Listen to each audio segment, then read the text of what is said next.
ನಮಸ್ಕಾರ. G Kannada news ಡಿಎನ್ಎಗೆ ಸ್ವಾಗತ. ನಾನು ಪ್ರವೀಣ್ ಕುಂಬಾರ್. ಇವತ್ತಿನ ಜಿ ಕನ್ನಡ ನ್ಯೂಸ್ ಡಿಎನ್ಎಯಲ್ಲಿ ಎಂದಿನಂತೆ 5 ಸುದ್ದಿಗಳ ವಿಶ್ಲೇಷಣೆ.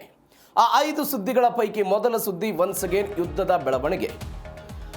ಯಾವ ಇರಾನ್ ವಿರುದ್ಧ ಅಮೆರಿಕ ಮತ್ತು ಇಸ್ರೇಲ್ ಸೇರಿಕೊಂಡು ಯುದ್ಧವನ್ನು ಸಾರಿತ್ತು, ಇವತ್ತು ಆ ಯುದ್ಧ 2 ದೇಶಗಳು ಅಥವಾ 3 ದೇಶಗಳಿಗಿಂತ ಹೆಚ್ಚಾಗಿ ವೈಯಕ್ತಿಕ ಹತ್ಯೆಯ ತನಕವೂ ಕೂಡ ಬಂದು ನಿಂತಂತೆ ಕಾಣಿಸ್ತಾ ಇದೆ.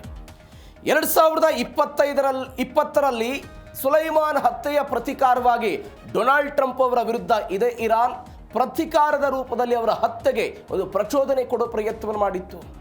ಆ ಪ್ರಚೋದನೆ 2026ರ ಫೆಬ್ರವರಿ 28ನೇ ತಾರೀಕಿಗೆ ಇರಾನ್ ತನ್ನ ನಾಯಕತ್ವವನ್ನು ಮತ್ತಷ್ಟು ಕಳೆದುಕೊಂಡ ನಂತರ ಆ ಪ್ರಚೋದನೆ ಹೆಚ್ಚಳ ಆಗ್ತಾ ಬಂತು. ಇದರ ಮುಂದುವರೆದ ಭಾಗವಾಗಿ ಇರಾನ್ನಲ್ಲಿ ಕೆಲವೊಂದಿಷ್ಟು ಬೆಳವಣಿಗೆ ಆಯಿತು. ಕೇವಲ ಡೊನಾಲ್ಡ್ ಟ್ರಂಪ್ ಮಾತ್ರವಲ್ಲ, ಡೊನಾಲ್ಡ್ ಟ್ರಂಪ್ ಅವರ ಪತ್ನಿ, ಡೊನಾಲ್ಡ್ ಟ್ರಂಪ್ ಅವರ ಪುತ್ರ, ಇಸ್ರೇಲ್ ಅಧ್ಯಕ್ಷ ಬೆಂಜಮಿನ್ ನೆತನ್ಯಾಹು, ಅದಾದ ನಂತರ ಅವರ ಕುಟುಂಬ, ಇವೆಲ್ಲವನ್ನೂ ಕೂಡ ಗುರಿಯಾಗಿಸಿಕೊಂಡು ದಾಳಿ ಮಾಡುವುದಕ್ಕೆ ಒಂದು ಪ್ರಚೋದನೆ ಕೊಡುವ ಹಂತ ಇರಾನ್ನಲ್ಲಿ ಸೃಷ್ಟಿ ಆಗ್ತಾ ಬಂತು. ಇದೀಗ 2-3 ದಿನಗಳ ಹಿಂದೆ ಎಲ್ಲ ಬೆಳವಣಿಗೆ ಆಯ್ತಲ್ಲ, ಡೊನಾಲ್ಡ್ ಟ್ರಂಪ್ ಅವರ ಪುತ್ರ ಬ್ಯಾರನ್ ಟ್ರಂಪ್ ಹತ್ಯೆಗೆ ಅಥವಾ ಅವರನ್ನ ಹತ್ಯೆ ಮಾಡಬೇಕು ಅಂತ ಇರಾನ್ ಪ್ರಚೋದನೆ ಕೊಡ್ತಿದೆ ಅಂತ ಅಮೆರಿಕ ಅಧ್ಯಕ್ಷರಿಗೆ ಸೆಕ್ಯೂರಿಟಿ ಕೊಡುವಂತಹ ಫೋರ್ಸ್ ಅದನ್ನು ಆಪಾದನೆ ಮಾಡಿತ್ತು. ಅದರ ಬಗ್ಗೆ ಚರ್ಚೆಗಳಾಗಿತ್ತು.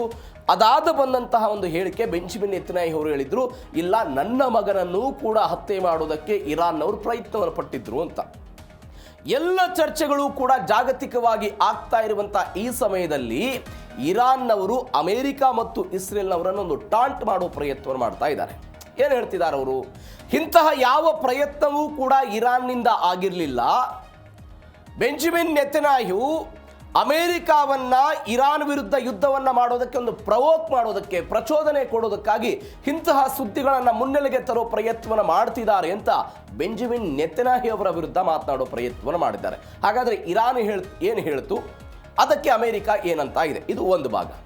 ಇವೆಲ್ಲದರ ನಡುವೆ ಇದೀಗ ಇರಾನ್ ಮತ್ತೊಮ್ಮೆ ಹೇಳ್ತಾ ಇದೆ ಘಂಟಾಘೋಷವಾಗಿ, ಬೆಂಜಮಿನ್ ನೆತನ್ಯಾಹು ಅವರ ಅಂತ್ಯಕಾಲ ಬರ್ತಾ ಇದೆ, ಅವರನ್ನು ಮುಗಿಸಿಬಿಡ್ತೇವೆ ಅಂತ.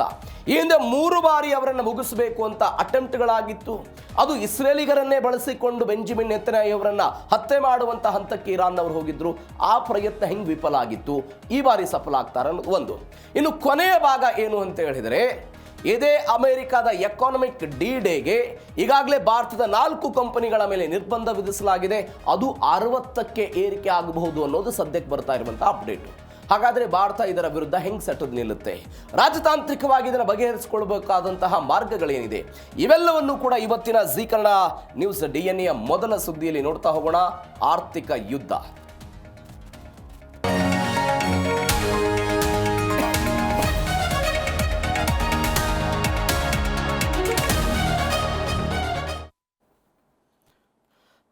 ಹತ್ಯೆಗೆ ಪ್ರತಿಕಾರ ಇರಾನ್, ಅದಾದ ನಂತರ ಇಸ್ರೇಲ್ ಬೆಂಜಮಿನ್ ನೆತನ್ಯಾಹು ಅವರನ್ನು ಮುಗಿಸ್ತೀವಿ ಅಂತ ಹೇಳ್ತಾ ಇರೋದು. ಇವೆಲ್ಲದರ ನಡುವೆ ಡೊನಾಲ್ಡ್ ಟ್ರಂಪ್ ಅವ್ರದ್ದೊಂದು ಸುದ್ದಿ ಬಂದಿತ್ತು. ಎಲ್ಲ ಡೊನಾಲ್ಡ್ ಟ್ರಂಪ್ ಅವರನ್ನು ಮುಗಿಸೋದಕ್ಕೆ ಇರಾನ್ನವರೆಲ್ಲ ಪ್ರಯತ್ನವನ್ನು ಪಡ್ತಿದ್ದಾರೆ ಅಂತ ಇಸ್ರೇಲ್ನವ್ರಿಗೆ ಗೊತ್ತಾಗಿತ್ತಂತೆ. ಇಸ್ರೇಲ್ನ ಮೊಸಾದ್ನವರು ಯಾರಿಗೆ ಹೇಳಿದ್ರು? ಅಮೆರಿಕಾದವ್ರಿಗೆ ಹೇಳಿದ್ರು, ಇಲ್ಲ ನೀವು ಹೀಗೆ ಪ್ರವಾಸಕ್ಕೆ ಹೋಗ್ತಾ ಇದ್ದೀರಲ್ಲ, ಶೃಂಗಸಭೆಯಲ್ಲಿ ನ್ಯಾಟೋ ಶೃಂಗಸಭೆಯಲ್ಲಿ ಭಾಗವಹಿಸೋದಕ್ಕೆ, ಹಾಗೆ ಹೋದಂತಹ ಸಮಯದಲ್ಲಿ ನಿಮ್ಮನ್ನ ಗುರಿಯಾಗಿಸಿಕೊಂಡು IRGC ಅವರು ದಾಳಿ ಮಾಡೋದಕ್ಕೆ ಪ್ರಯತ್ನವನ್ನು ಪಟ್ಟಿದ್ದಾರೆ, ಸ್ವಲ್ಪ ನೀವು ಹುಷಾರಾಗಿರಬೇಕು ಅಂತ ಯಾರು ಹೇಳಿದ್ರಂತೆ? ಇದೇ ಇಸ್ರೇಲ್ನವ್ರು ಹೇಳಿದ್ರು. ಎಲ್ಲ ಕಾರಣಕ್ಕಾಗಿ ವಾಪಸ್ ಬರುವಂತಹ ಸಮಯದಲ್ಲಿ ಡೊನಾಲ್ಡ್ ಟ್ರಂಪ್ ತಾವು ಬರಬೇಕಾದಂತಹ ವಿಮಾನವನ್ನು ಬದಲಾವಣೆ ಮಾಡಿ ಈ ಬೇರೆ ಒಂದು ಸರಕು ಸಾಮಗ್ರಿಗಳ ಒಂದು ಕಂಟೈನರ್ ಇತ್ತಲ್ಲ, ಅದರ ಮುಖಾಂತರ ಹೋಗಿ ಯಾರಿಗೂ ಕೂಡ ಗೊತ್ತಾಗದಂತೆ ತಮ್ಮ ಅಧಿಕೃತ ವಿಮಾನವನ್ನು ಏರಿ ವಾಪಸ್ ಬ್ರಿಟನ್ನಿಗೆ ಬಂದಿದ್ದು ನಾವೆಲ್ಲವನ್ನು ಕೂಡ ಸುದ್ದಿ ನೋಡಿದ್ವಿ. ಇದನ್ನೂ ಕೂಡ ಇವತ್ತು ಇರಾನ್ ಲೇವಡಿ ಮಾಡುವ ಹಂತಕ್ಕೆ ಹೋಗ್ತಾ ಇದೆ. ಹಾಗಾದರೆ ಏನು ಲೇವಡಿ ಮಾಡ್ತು, ಅವತ್ತು ಎಕ್ಸಾಕ್ಟ್ ಆಗಿ ಏನೇನಾಗಿತ್ತು, ಎಲ್ಲವನ್ನೂ ಕೂಡ ಮೊದಲ ಸ್ಟೋರಿಯಲ್ಲಿ ನೋಡ್ತಾ ಹೋಗೋಣ. ಡೊನಾಲ್ಡ್ ಟ್ರಂಪ್ ಪುತ್ರನ ಹತ್ಯೆಗೆ ಸ್ಕೆಚ್ ಟೆಹರಾನ್ ಒಂದು ಟ್ವಿಸ್ಟ್ ಕೊಡೋ ಪ್ರಯತ್ನವನ್ನು ಮಾಡ್ತಾ ಇದೆ. $10 ಮಿಲಿಯನ್ ಸುಪಾರಿ ಬ್ಯಾರನ್ ಟ್ರಂಪ್ ಹತ್ಯೆಗೆ ಇರಾನ್ ಹಾಗಾದರೆ ಸಂಚು ರೂಪಿಸುತ್ತಾ? ಇದರ ಬಗ್ಗೆ IRGCಯ ಅಧಿಕೃತ ಮಾಧ್ಯಮಗಳಲ್ಲೇ 3 ನಿಮಿಷದ ವಿಡಿಯೋಗಳು ಬಂದಿತ್ತು. ಯಾವುದ್ರ ಮುಖಾಂತರ? ವಿತ್ ಗ್ರಾಫಿಕ್ಸ್ ಬಂದಿತ್ತು ವಿಡಿಯೋಗಳು. ಆ ಗ್ರಾಫಿಕ್ಸ್ನಲ್ಲಿ ಬ್ಯಾರನ್ ಟ್ರಂಪ್ ಬೆಳಗ್ಗೆ ಎಲ್ಲಿಗೆ ಹೋಗ್ತಾರೆ, ಏನು ಮಾಡ್ತಾರೆ, ಅವರ ಸಹಚರರು ಏನೇನಿರ್ತಾರೆ, ಅವರು ಬಳಸುವಂಥ ಡಿಜಿಟಲ್ ಪ್ಲಾಟ್ಫಾರ್ಮ್ಗಳ ಹೆಂಗಿರುತ್ತೆ, ಅಧ್ಯಕ್ಷರ ಪುತ್ರನಿಗೆ ಅಮೆರಿಕಾದ ಸೆಕ್ಯೂರಿಟಿ ಫೋರ್ಸ್ಗಳು ಕೊಡುವಂಥ ಸೆಕ್ಯೂರಿಟಿ ಯಾವ ಪರಿಪ್ರಮಾಣದಲ್ಲಿರುತ್ತೆ, ಅದನ್ನು ನಾವು ಹೆಂಗೆ ಭೇದಿಸಬೇಕು, ಎಲ್ಲವನ್ನೂ ಕೂಡ ಅಂತಿಮವಾಗಿ ಅದಕ್ಕೊಂದು ಹೆಡ್ಲೈನ್ ಅನ್ನು ಕೂಡ ಕೊಡಲಾಗಿತ್ತು. ಬ್ಯಾರನ್ ಟ್ರಂಪ್ ಅನ್ನ ಕೊಲೆ ಮಾಡುವುದು ಎಲ್ಲಿ ಅಂತ, ವೇರ್ ನಾವು ಬ್ಯಾರನ್ ಟ್ರಂಪ್ ಅನ್ನ ಹತ್ಯೆ ಮಾಡಬೇಕು ಅಂತ. ಈ ಪ್ರಶ್ನೆಗೆ ಉತ್ತರವನ್ನು ತೆಗೆದುಕೊಳ್ಳುವಲ್ಲಿ ಆ 3 ನಿಮಿಷದ ವಿಡಿಯೋದಲ್ಲಿ ಎಲ್ಲ ಹೇಳಲಾಗಿತ್ತು. ಆದರೆ ಇದೀಗ ಇರಾನ್ನವರೆಲ್ಲ ಏನು ಹೇಳ್ತಿದ್ದಾರೆ ಅಂತ ಹೇಳಿದ್ರೆ, ಇರಾನ್ ಸುಪ್ರೀಂ ನ್ಯಾಷನಲ್ ಸೆಕ್ಯೂರಿಟಿ ಕೌನ್ಸಿಲ್ನ ಮುಖ್ಯಸ್ಥ ಮೊಹಸಿನ್ ರೆಜಾಯಿ ಅವರೊಂದು ಹೇಳಿಕೆಯನ್ನು ಕೊಟ್ಟರು. ಬ್ಯಾರನ್ ಟ್ರಂಪ್ ಹತ್ಯೆಯ ಸಂಚಿನ ವರದಿಗಳು ಸಂಪೂರ್ಣವಾಗಿ ಸುಳ್ಳು. ಇಸ್ರೇಲ್ನ ಪ್ರಧಾನಿ ಬೆಂಜಮಿನ್ ನೆತನ್ಯಾಹು ಅವರು ಡೊನಾಲ್ಡ್ ಟ್ರಂಪ್ ಅವರನ್ನು ಹೆದರಿಸೋದಕ್ಕೆ ಇಂತಹ ಸುಳ್ಳು ಕಥೆಗಳನ್ನು ಸೃಷ್ಟಿ ಮಾಡ್ತಿದ್ದಾರೆ ಅಂತ ಅವರು ಹೇಳಿದರು. ಇದರ ಜೊತೆಗೆ ಇರಾನ್ 3 ಪ್ರಮುಖ ಆರೋಪಗಳನ್ನು ಮಾಡ್ತಾ ಇದೆ. ಏನು ಆರೋಪಗಳನ್ನು ಅವರು ಹೇಳ್ತಾ ಇರೋದು, ಬೆಂಜಮಿನ್ ನೆತನ್ಯಾಹು ಅವರು ಅಮೆರಿಕದ ಅಧ್ಯಕ್ಷ ಡೊನಾಲ್ಡ್ ಟ್ರಂಪ್ ಅವರನ್ನ ಇರಾನ್ ವಿರುದ್ಧ ಯುದ್ಧವನ್ನ ಮಾಡೋದಕ್ಕೆ ಒಂದು ಪ್ರಚೋದನಾತ್ಮಕವಾಗಿ ಈ ರೀತಿಯ ಹೇಳಿಕೆಗಳನ್ನು ಕೊಡ್ತಾ ಇದ್ದಾರೆ. ಇದರ ಮುಂದುವರೆದ ಭಾಗವಾಗಿ ಡೊನಾಲ್ಡ್ ಟ್ರಂಪ್ ಅವರ ಪುತ್ರನನ್ನು ಹತ್ಯೆ ಮಾಡೋದಕ್ಕಾಗಿ ಇರಾನ್ ಪ್ರಯತ್ನಿಸಿತ್ತು ಅಂತ ಸುಳ್ಳು ಸುದ್ದಿ ಹೇಳ್ತಿದ್ದಾರೆ. ಇದರಲ್ಲಿ ಸತ್ಯ ಇಲ್ಲ ಅಂತ. ಯಾಕೆ ಈ ಹೇಳಿಕೆ? ಅಮೆರಿಕ ಒಂದು ಹಂತದಲ್ಲಿ ಇರಾನ್ನ ಜೊತೆಗೆ ಮಾತುಕತೆಯನ್ನು ಮಾಡಿಕೊಳ್ಳುತ್ತೆ, ಅವರಿಗೆ ಬೇಕಾದಂಥ $300 ಬಿಲಿಯನ್ ಹಣವನ್ನು ಆರ್ಥಿಕವಾಗಿ ಸಹಾಯವನ್ನು ಮಾಡುತ್ತೆ ಎನ್ನುವಂಥ ಆತಂಕ ಇಸ್ರೇಲ್ಗಿತ್ತಲ್ಲ, ಆ ಆತಂಕದ ಭಾಗವಾಗಿ ಒಂದು ಪ್ರಚೋದನೆ ಮಾಡ್ತಿದ್ದಾರೆ ಅನ್ನೋದು ಮೊದಲ ಗಂಭೀರ ಆರೋಪ. ಎರಡನೇ ಆರೋಪ, IRGCಯ ಮಾಧ್ಯಮಗಳು ಅಥವಾ ಇಸ್ರೇಲ್ನ ಮಾಧ್ಯಮಗಳು ಸುಳ್ಳು ಸುದ್ದಿಗಳನ್ನು ಏನು ಬಿತ್ತರಿಸಿತ್ತಲ್ಲ, ಆ ಸುದ್ದಿಗಳನ್ನು ವಿಶ್ಲೇಷಣೆ ಮಾಡುವುದಕ್ಕಾಗಿ ಮಾತ್ರ ಗ್ರಾಫಿಕ್ಸ್ ಅನ್ನು ಬಳಸಲಾಗಿದೆ ಹೊರತು, ಅಂದರೆ IRGC ಒಂದು ಪ್ಲಾನ್ ಮಾಡಿಕೊಂಡಿತ್ತು. ಆ ಪ್ಲಾನ್ನ ಪ್ರಕಾರ ಬ್ಯಾರನ್ ಟ್ರಂಪ್ ಅವರನ್ನು ಹತ್ಯೆ ಮಾಡಿಕೊಳ್ಳೋದಕ್ಕೆ ಅಥವಾ ಆ ವ್ಯಕ್ತಿನ ಮುಗಿಸಬೇಕು ಅಂತ ಗ್ರಾಫಿಕ್ಸ್ನ ಮುಖಾಂತರ ವಿವರಣೆಯನ್ನು ಕೊಟ್ಟಿದ್ರು ಅಂತ ನಾನೇನು ಹೇಳಿದ್ನಲ್ಲ, ಅದನ್ನು ಇಸ್ರೇಲಿ ಮಾಧ್ಯಮಗಳಲ್ಲಿ ಬಂದಿತ್ತು. ಇಸ್ರೇಲಿ ಮಾಧ್ಯಮದಲ್ಲಿ ಬಂದಿದ್ದನ್ನು ಜನರಿಗೆ ಯಥಾವತ್ತಾಗಿ ವಿಶ್ಲೇಷಣೆಯ ರೂಪದಲ್ಲಿ ತೋರಿಸೋದಕ್ಕೆ ಮಾತ್ರ IRGCಯ ಮಾಧ್ಯಮಗಳಲ್ಲಿ ಮತ್ತು ಸೋಷಿಯಲ್ ಮೀಡಿಯಾಗಳಲ್ಲಿ ಇದ್ರ ಬಗ್ಗೆ ಬಂದಿತ್ತು. ಆದರೆ ನಮ್ಮ ಮುಂದೆ ಡೊನಾಲ್ಡ್ ಟ್ರಂಪ್ ಅವರ ಪುತ್ರನನ್ನು ಹತ್ಯೆ ಮಾಡುವಂಥ ಯಾವ ಆಯ್ಕೆಯೂ ಕೂಡ ನಮ್ದಿಲ್ಲ ಅಂತ ಹೇಳ್ತಾ ಇದ್ದಾರೆ. ಈ ಎಲ್ಲ ಆಯ್ಕೆಗಳು ಅಥವಾ ಈ ಎಲ್ಲ ಸ್ಪಷ್ಟನೆಗಳು ಬಂದಾಗಲೂ ಕೂಡ ಇವತ್ತು ಅಮೆರಿಕ ಮತ್ತು ಇಸ್ರೇಲ್ ಅವರು ಒಪ್ಪುವಂತಹ ಸ್ಥಿತಿಯಲ್ಲಿಲ್ಲ. ಯಾಕೆ? 2 ಕಾರಣಗಳಿದೆ. ಒಂದು, ಅಮೆರಿಕ ಮತ್ತು ಇಸ್ರೇಲ್ ಅವರು ಹೇಳ್ತಾ ಇರೋದು, ಒಂದು ದೇಶದ ಅಧಿಕೃತ ಯುದ್ಧವನ್ನು ಮಾಡ್ತಾ ಇರುವಂಥ IRGCಯ ಮಾಧ್ಯಮಗಳಲ್ಲೇ ಇಂಥ ವರದಿಗಳು ಬರುತ್ತೆ ಅಂತ ಹೇಳಿದರೆ, ನೀವು ಅದನ್ನು ಯಾವುದೋ ಒಂದು ತೋರಿಸೋದಕ್ಕೆ, ವಾಸ್ತವ ಸ್ಥಿತಿಯನ್ನು ಹೇಳೋದಕ್ಕೆ ನಾವು ತೋರಿಸಿದ್ವಿ ಅಂತ ಒಂದು ಸ್ಪಷ್ಟನೆ ಕೊಡೋ ಪ್ರಯತ್ನವನ್ನು ಮಾಡಿದರೂ ಕೂಡ ನಿಮ್ಮದೇ ಮಾಧ್ಯಮದಲ್ಲಿ ಬಂದಿದೆ, ಯಾಕೆ ನಂಬಾರ್ದು ಅಂತ ಯಾರು ಹೇಳ್ತಾ ಇದ್ದಾರೆ? ಅಮೆರಿಕಾದವರು ಹೇಳ್ತಾ ಇರೋದು. ಅಮೆರಿಕಾದವರು Iran TV channel IRIB TV3 ಅಂತ ಪಾಶ್ಚಿಮಾತ್ಯ ಮಾಧ್ಯಮಗಳಲ್ಲಿ ಬಂದಿತ್ತು, ಇರಾನ್ನ IRIB TV3 ಎಲ್ಲರೂ ಕೂಡ ಬಂದಿತ್ತು. ಹೀಗೆ ಬಂದಾಗ ಯಾಕೆ ನಂಬಾರ್ದು ಅಂತ ಇವ್ರದ್ದೊಂದು. ಎರಡನೇದ್ದು, ಇರಾನ್ನ ಹಿಸ್ಟ್ರಿಯನ್ನು ಅಮೆರಿಕ ಮತ್ತು ಇಸ್ರೇಲ್ ಅವರು ಪ್ರಶ್ನೆ ಮಾಡ್ತಾ ಇರೋದು. 2020ರಲ್ಲಿ ಸುಲೈಮಾನಿ ಹತ್ಯೆ ಆಯ್ತಪ್ಪ, ಆ ಹತ್ಯೆ ಆದಂತಹ ಸಮಯದಲ್ಲೂ ಕೂಡ ಟ್ರಂಪ್ ಅವರನ್ನು ಮುಗಿಸಬೇಕು ಅಂತ ಹೇಳಿದ್ರಿ. ಇರಾನ್ ನಾಗರಿಕರ ಫೋನ್ಗಳಿಗೆ ಮೆಸೇಜ್ ಕಳಿಸೋ ಪ್ರಯತ್ನವನ್ನು ಮಾಡಿದರೆ ಅವರನ್ನು ಹತ್ಯೆ ಮಾಡಬೇಕು ಅಂತ. ಅಯತಲ್ಲಾ ಅಲಿ ಖಮೇನಿ ಅವರ ಅಂತ್ಯಕ್ರಿಯೆ ಸಮಯದಲ್ಲೂ ಕೂಡ ಬ್ಯಾನರ್ಗಳನ್ನು, ಕಟೌಟ್ಗಳನ್ನು ಹಾಕಿಸಿದ್ರಿ. ಇಡೀ ಕುಟುಂಬ ರಿಫ್ ಅನ್ನುವಂತಹ ರೀತಿಯಲ್ಲಿ ನೀವು ಪೋಸ್ಟರ್ಗಳನ್ನು ಮಾಡುವ ಹಂತಕ್ಕೆ ಹೋದ್ರಿ. ಇದರ ಅರ್ಥ ಏನು? ಮುಗಿಸಬೇಕು ಎನ್ನುವಂಥ ಆಲೋಚನೆ ಇದೆ. ಇದೀಗ ನಾವು ಇದನ್ನು ಒಪ್ಪೋದಿಲ್ಲ ಅಂತ ಅಮೆರಿಕ ಮತ್ತು ಇಸ್ರೇಲ್ ಅವರು ಹೇಳ್ತಾ ಇರೋ ಇದು ಒಂದು ಬೆಳವಣಿಗೆ. ಇವೆಲ್ಲದರ ನಡುವೆ ಡೊನಾಲ್ಡ್ ಟ್ರಂಪ್ ಅವರ ಫುಡ್ ಟ್ರಕ್ನ ಕತೆ. ಫುಡ್ ಟ್ರಕ್ನಲ್ಲಿ ಅಡಗಿ ಓಡಿ ಹೋದ್ರ ಡೊನಾಲ್ಡ್ ಟ್ರಂಪ್ ಅನ್ನುವಂಥದ್ದೊಂದು ಪ್ರಶ್ನೆ. ಅಮೆರಿಕ ಅಧ್ಯಕ್ಷ ಟ್ರಂಪ್ ಬಗ್ಗೆ ಇರಾನ್ನಿಂದ ಸ್ಫೋಟಕ ಮತ್ತು ವಿಲಕ್ಷಣ ಹೇಳಿಕೆ ಬಂದಿದೆ. ಸಹಜವಾಗಿ ಇದೆಲ್ಲವೂ ಕೂಡ ನಾನು ಹಿಂದೆ ಹೇಳಿದ್ದೀನಿ, ಅಮೆರಿಕದ ಅಧ್ಯಕ್ಷರು ತಮ್ಮ ರಕ್ಷಣೆಯನ್ನು ಅಂತಿಮವಾಗಿ ಒಪ್ತಾರೆ. ಅದು ಭಾರತಕ್ಕೆ ಈ ಹಿಂದೆ ಬಂದಿದ್ದಂಥ ಒಬ್ಬ ಅಧ್ಯಕ್ಷರು ಪಾಕಿಸ್ತಾನದ ದಾಳಿಯಿಂದ ತಪ್ಪಿಸಿಕೊಳ್ಳೋದಕ್ಕೆ ಹೇಗೆ ವಿಮಾನಗಳನ್ನು ಬದಲಾವಣೆ ಮಾಡಿದ್ರು, ಅವರಿಗೆ ಬೇಕಾದಂತಹ ಒಬ್ಬ ವ್ಯಕ್ತಿನ ಕ್ರಿಯೇಟ್ ಮಾಡಿ ಆತನನ್ನು ಮೊದಲು ಕಳಿಸಿ ಅದಾದ ನಂತರ ತಾವು ಹೋಗಿ ಹೆಚ್ಚು ಕಡಿಮೆ 9 ತಾಸುಗಳ ಕಾಲ ಪಾಕಿಸ್ತಾನದಲ್ಲಿದ್ದು ವಾಪಸ್ ತಮ್ಮ ದೇಶಕ್ಕೆ ಹೋಗಿದ್ರು. ಈ ಕಥೆಗಳನ್ನು ನಾನು ಅನೇಕ ಬಾರಿ ಹೇಳಿದ್ದೀನಿ. ಅದರ ಭಾಗವಾಗಿ ಡೊನಾಲ್ಡ್ ಟ್ರಂಪ್ ಅವ್ರದ್ದು ಹಾಗೆ ಟರ್ಕಿಯಲ್ಲಿ ಒಂದು ಶೃಂಗಸಭೆ ಇತ್ತು. ಆ ಶೃಂಗಸಭೆಗೆ ಹೋಗಿ ವಾಪಸ್ ಡೊನಾಲ್ಡ್ ಟ್ರಂಪ್ ಬರೋರು ಇದ್ರು. ಕ್ಷಿಪಣಿ ಅಥವಾ ಹತ್ಯೆಯ ಬೆದರಿಕೆಯಿಂದಾಗಿ ಟರ್ಕಿಯಿಂದ ನಿರ್ಗಮಿಸುವಂತಹ ಸಮಯದಲ್ಲಿ ವಿಮಾನ ನಿಲ್ದಾಣದ ಆಹಾರ ಸರಬರಾಜು ಮಾಡುವಂಥ ಒಂದು ಟ್ರಕ್ನ ಒಳಗಡೆ ಇದೇ ಡೊನಾಲ್ಡ್ ಟ್ರಂಪ್ ಅಡಗಿ ರಹಸ್ಯವಾಗಿ ಕೂತಿದ್ರು ಅಂತ. ಯಾವುದು? ಟರ್ಕಿಯ ರಾಜಧಾನಿ ಅಂಕಾರದಲ್ಲಿ ನ್ಯಾಟೋ ಶೃಂಗಸಭೆ ಆಯಿತು. ಶೃಂಗಸಭೆ ಆದ ನಂತರ ವಿಮಾನ ನಿಲ್ದಾಣಕ್ಕೆ ಬರ್ತಾರೆ. ಎಂದಿನಂತೆ ಡೊನಾಲ್ಡ್ ಟ್ರಂಪ್ ಅವರು ಏನು ಕೈ ಬೀಸ್ತಾ ಎಲ್ಲ ವಾಪಸ್ ಬರ್ತಾರಲ್ಲ, ಅದೇ ರೀತಿಯಾಗಿ ಬಂದರು. ಅದೇ ರೀತಿಯಾಗಿ ಬಂದ ನಂತರ ಅಮೆರಿಕದ ಸೀಕ್ರೆಟ್ ಸರ್ವಿಸ್ನವರು ಮತ್ತು ಮಿಲಿಟರಿ ಅಧಿಕಾರಿಗಳು ಒಂದು ರಹಸ್ಯ ಯೋಜನೆಯನ್ನು ಈಗಾಗಲೇ ಡೊನಾಲ್ಡ್ ಟ್ರಂಪ್ ಅವರಿಗೆ ರೂಪಿಸುವ ಪ್ರಯತ್ನವನ್ನು ಮಾಡಿದ್ರು. ಆ ಯೋಜನೆಯ ಭಾಗವಾಗಿ ಏನು ಮಾಡಿದ್ರು, ವಿಮಾನವನ್ನು ಏರುವಂತೆ ತೋರಿಸಿದ್ರು. ಅದಾದ ನಂತರ ವಿಮಾನದ ಮತ್ತೊಂದು ಬದಿಯಲ್ಲಿದ್ದಂತಹ ಈ ಏರ್ಪೋರ್ಟ್ನ ಕ್ಯಾಟ್ರಿಂಗ್ ಟ್ರಕ್ ಅಂತ ನಾವೇನು ಕರಿತೀವಿ, ಆ ಕ್ಯಾಟ್ರಿಂಗ್ ಟ್ರಕ್ ಅನ್ನು ಏರಿ ಮತ್ತೊಂದು ಬದಿಗೆ ಹೋಗಿ ಅಮೆರಿಕದ ಅಧ್ಯಕ್ಷರು ಹೋಗಬಹುದಾದಂಥ ಮಿಲಿಟರಿ ವಿಮಾನಕ್ಕೆ C-32A ನಾವೇನು ಕರಿತೀವಿ, ಆ C-32A ಬಳಕೆ ಮಾಡಿಕೊಂಡು ಡೊನಾಲ್ಡ್ ಟ್ರಂಪ್ ಅವರನ್ನ ಸುರಕ್ಷಿತವಾಗಿ ಬ್ರಿಟನ್ಗೆ ಕರೆದುಕೊಂಡು ಹೋಗಲಾಗಿತ್ತು. ಇದರ ಅರ್ಥ ಏನು, ಇರಾನ್ನವರು ದಾಳಿ ಮಾಡೋದಕ್ಕೆ ಪ್ರಯತ್ನವನ್ನು ಪಟ್ಟಿದ್ರು, ಆ ದಾಳಿಯಿಂದ ಪಾರಾಗೋದಕ್ಕೆ ಇಂಥದ್ದೊಂದು ವ್ಯವಸ್ಥೆಯನ್ನು ಡೊನಾಲ್ಡ್ ಟ್ರಂಪ್ ಅವರು ಮಾಡಿದ್ರು ಅಂತ. ಇದೀಗ ಅವರು ಏನು ಹೇಳ್ತಾ ಇದ್ದಾರೆ, ಇರಾನ್ ದಾಳಿಯ ಭಯದಿಂದ ಅಮೆರಿಕ ಈ ಪರಿಪ್ರಮಾಣದಲ್ಲಿ ಭಯಭೀತಿ ಆಗಿಬಿಡುತ್ತಾ ಅನ್ನುವಂಥದ್ದು ಇರಾನ್ನ ಪ್ರಶ್ನೆ ಇದೆ, ಮತ್ತು ಜಾಗತಿಕವಾಗಿಯೂ ಕೂಡ ಇಂಥದ್ದೊಂದು ಪ್ರಶ್ನೆ ಸದ್ಯ ಕಾಡ್ತಾ ಇದೆ. ಇದು ಒಂದು. ಇವೆಲ್ಲದರ ನಡುವೆ ನೆತನ್ಯಾಹುನನ್ನ ನರಕಕ್ಕೆ ಅಟ್ಟಲಿದ್ದೇವೆ ಅಂತ ಇರಾನ್ನವರು ಹೇಳ್ತಾ ಇರೋದು. ನೀವು ಸೈತಾನ ಅಂತ ಕರೀತಾರೆ, ದೊಡ್ಡ ಸೈತಾನ, ಸಣ್ಣ ಸೈತಾನ ಅಂತ ಕರೆಯೋದು ಯಾರನ್ನ, ಅಮೆರಿಕ ಮತ್ತು ಇಸ್ರೇಲನ್ನು. ಒಪ್ಪುವಂಥ ಹಂತದಲ್ಲಿ ಇವತ್ತು ಇರಾನ್ ಇಲ್ಲ. ಇಸ್ರೇಲನ್ನೇ ಒಪ್ಪಲ್ಲ ಅಂದಮೇಲೆ ಇಸ್ರೇಲ್ನ ಅಲ್ಲಿಯ ನಾಯಕನನ್ನು ಯಾರು ನಂಬ್ತಾರೆ ಹೇಳಿ, ಅಥವಾ ನಾಯಕನನ್ನು ಯಾರು ಒಪ್ತಾರೆ? ಈ ಹಂತದಲ್ಲಿ ನಾನು ಅನೇಕ ಬಾರಿ ಹೇಳಿದ್ದೀನಿ, ಯಾವಾಗ ಬೆಂಜಮಿನ್ ನೆತನ್ಯಾಹು ಇಸ್ರೇಲ್ನ ಅಧಿಕಾರದ ಚುಕ್ಕಾಣಿಯನ್ನು ಹಿಡಿದ್ರು, ಅವ್ರು ಪ್ರಾಮಿಸ್ ಮಾಡಿದ್ರು ಅವ್ರಿಗೆ, ಇರಾನ್ ಯಾವುದೇ ಕಾರಣಕ್ಕಾಗಿಯೂ ಕೂಡ ಪರಮಾಣನ್ನು ಹೊಂದದಂತೆ ನಾನು ನೋಡ್ಕೊಳ್ತೀನಿ ಅಂತ ಪ್ರಾಮಿಸ್ ಮಾಡಿ ಅಧಿಕಾರಕ್ಕೆ ಬಂದರು. ಚುನಾವಣೆಗಳು ಬರ್ತಾ ಇದೆ. ಈ ಸಮಯದಲ್ಲಿ ಇಂಥದ್ದೊಂದು ಬೆಳವಣಿಗೆ. ಅವರು ಹೇಳ್ತಾ ಇದ್ದಾರೆ, ಸಂಘರ್ಷ ಮುಂದುವರೆದರೆ ನೆತನ್ಯಾಹು ಅವರ ಅಂತ್ಯ ನಿಶ್ಚಿತ ಅಂತ ಮೇಜರ್ ಜನರಲ್ ರೆಜಾಯಿ ಕೊಟ್ಟಿರುವಂಥ ಹೇಳಿಕೆ ಇದು. ಇದು ಮೊದಲ ಬಾರಿಗಿನ ಖಂಡಿತ ಇಲ್ಲ.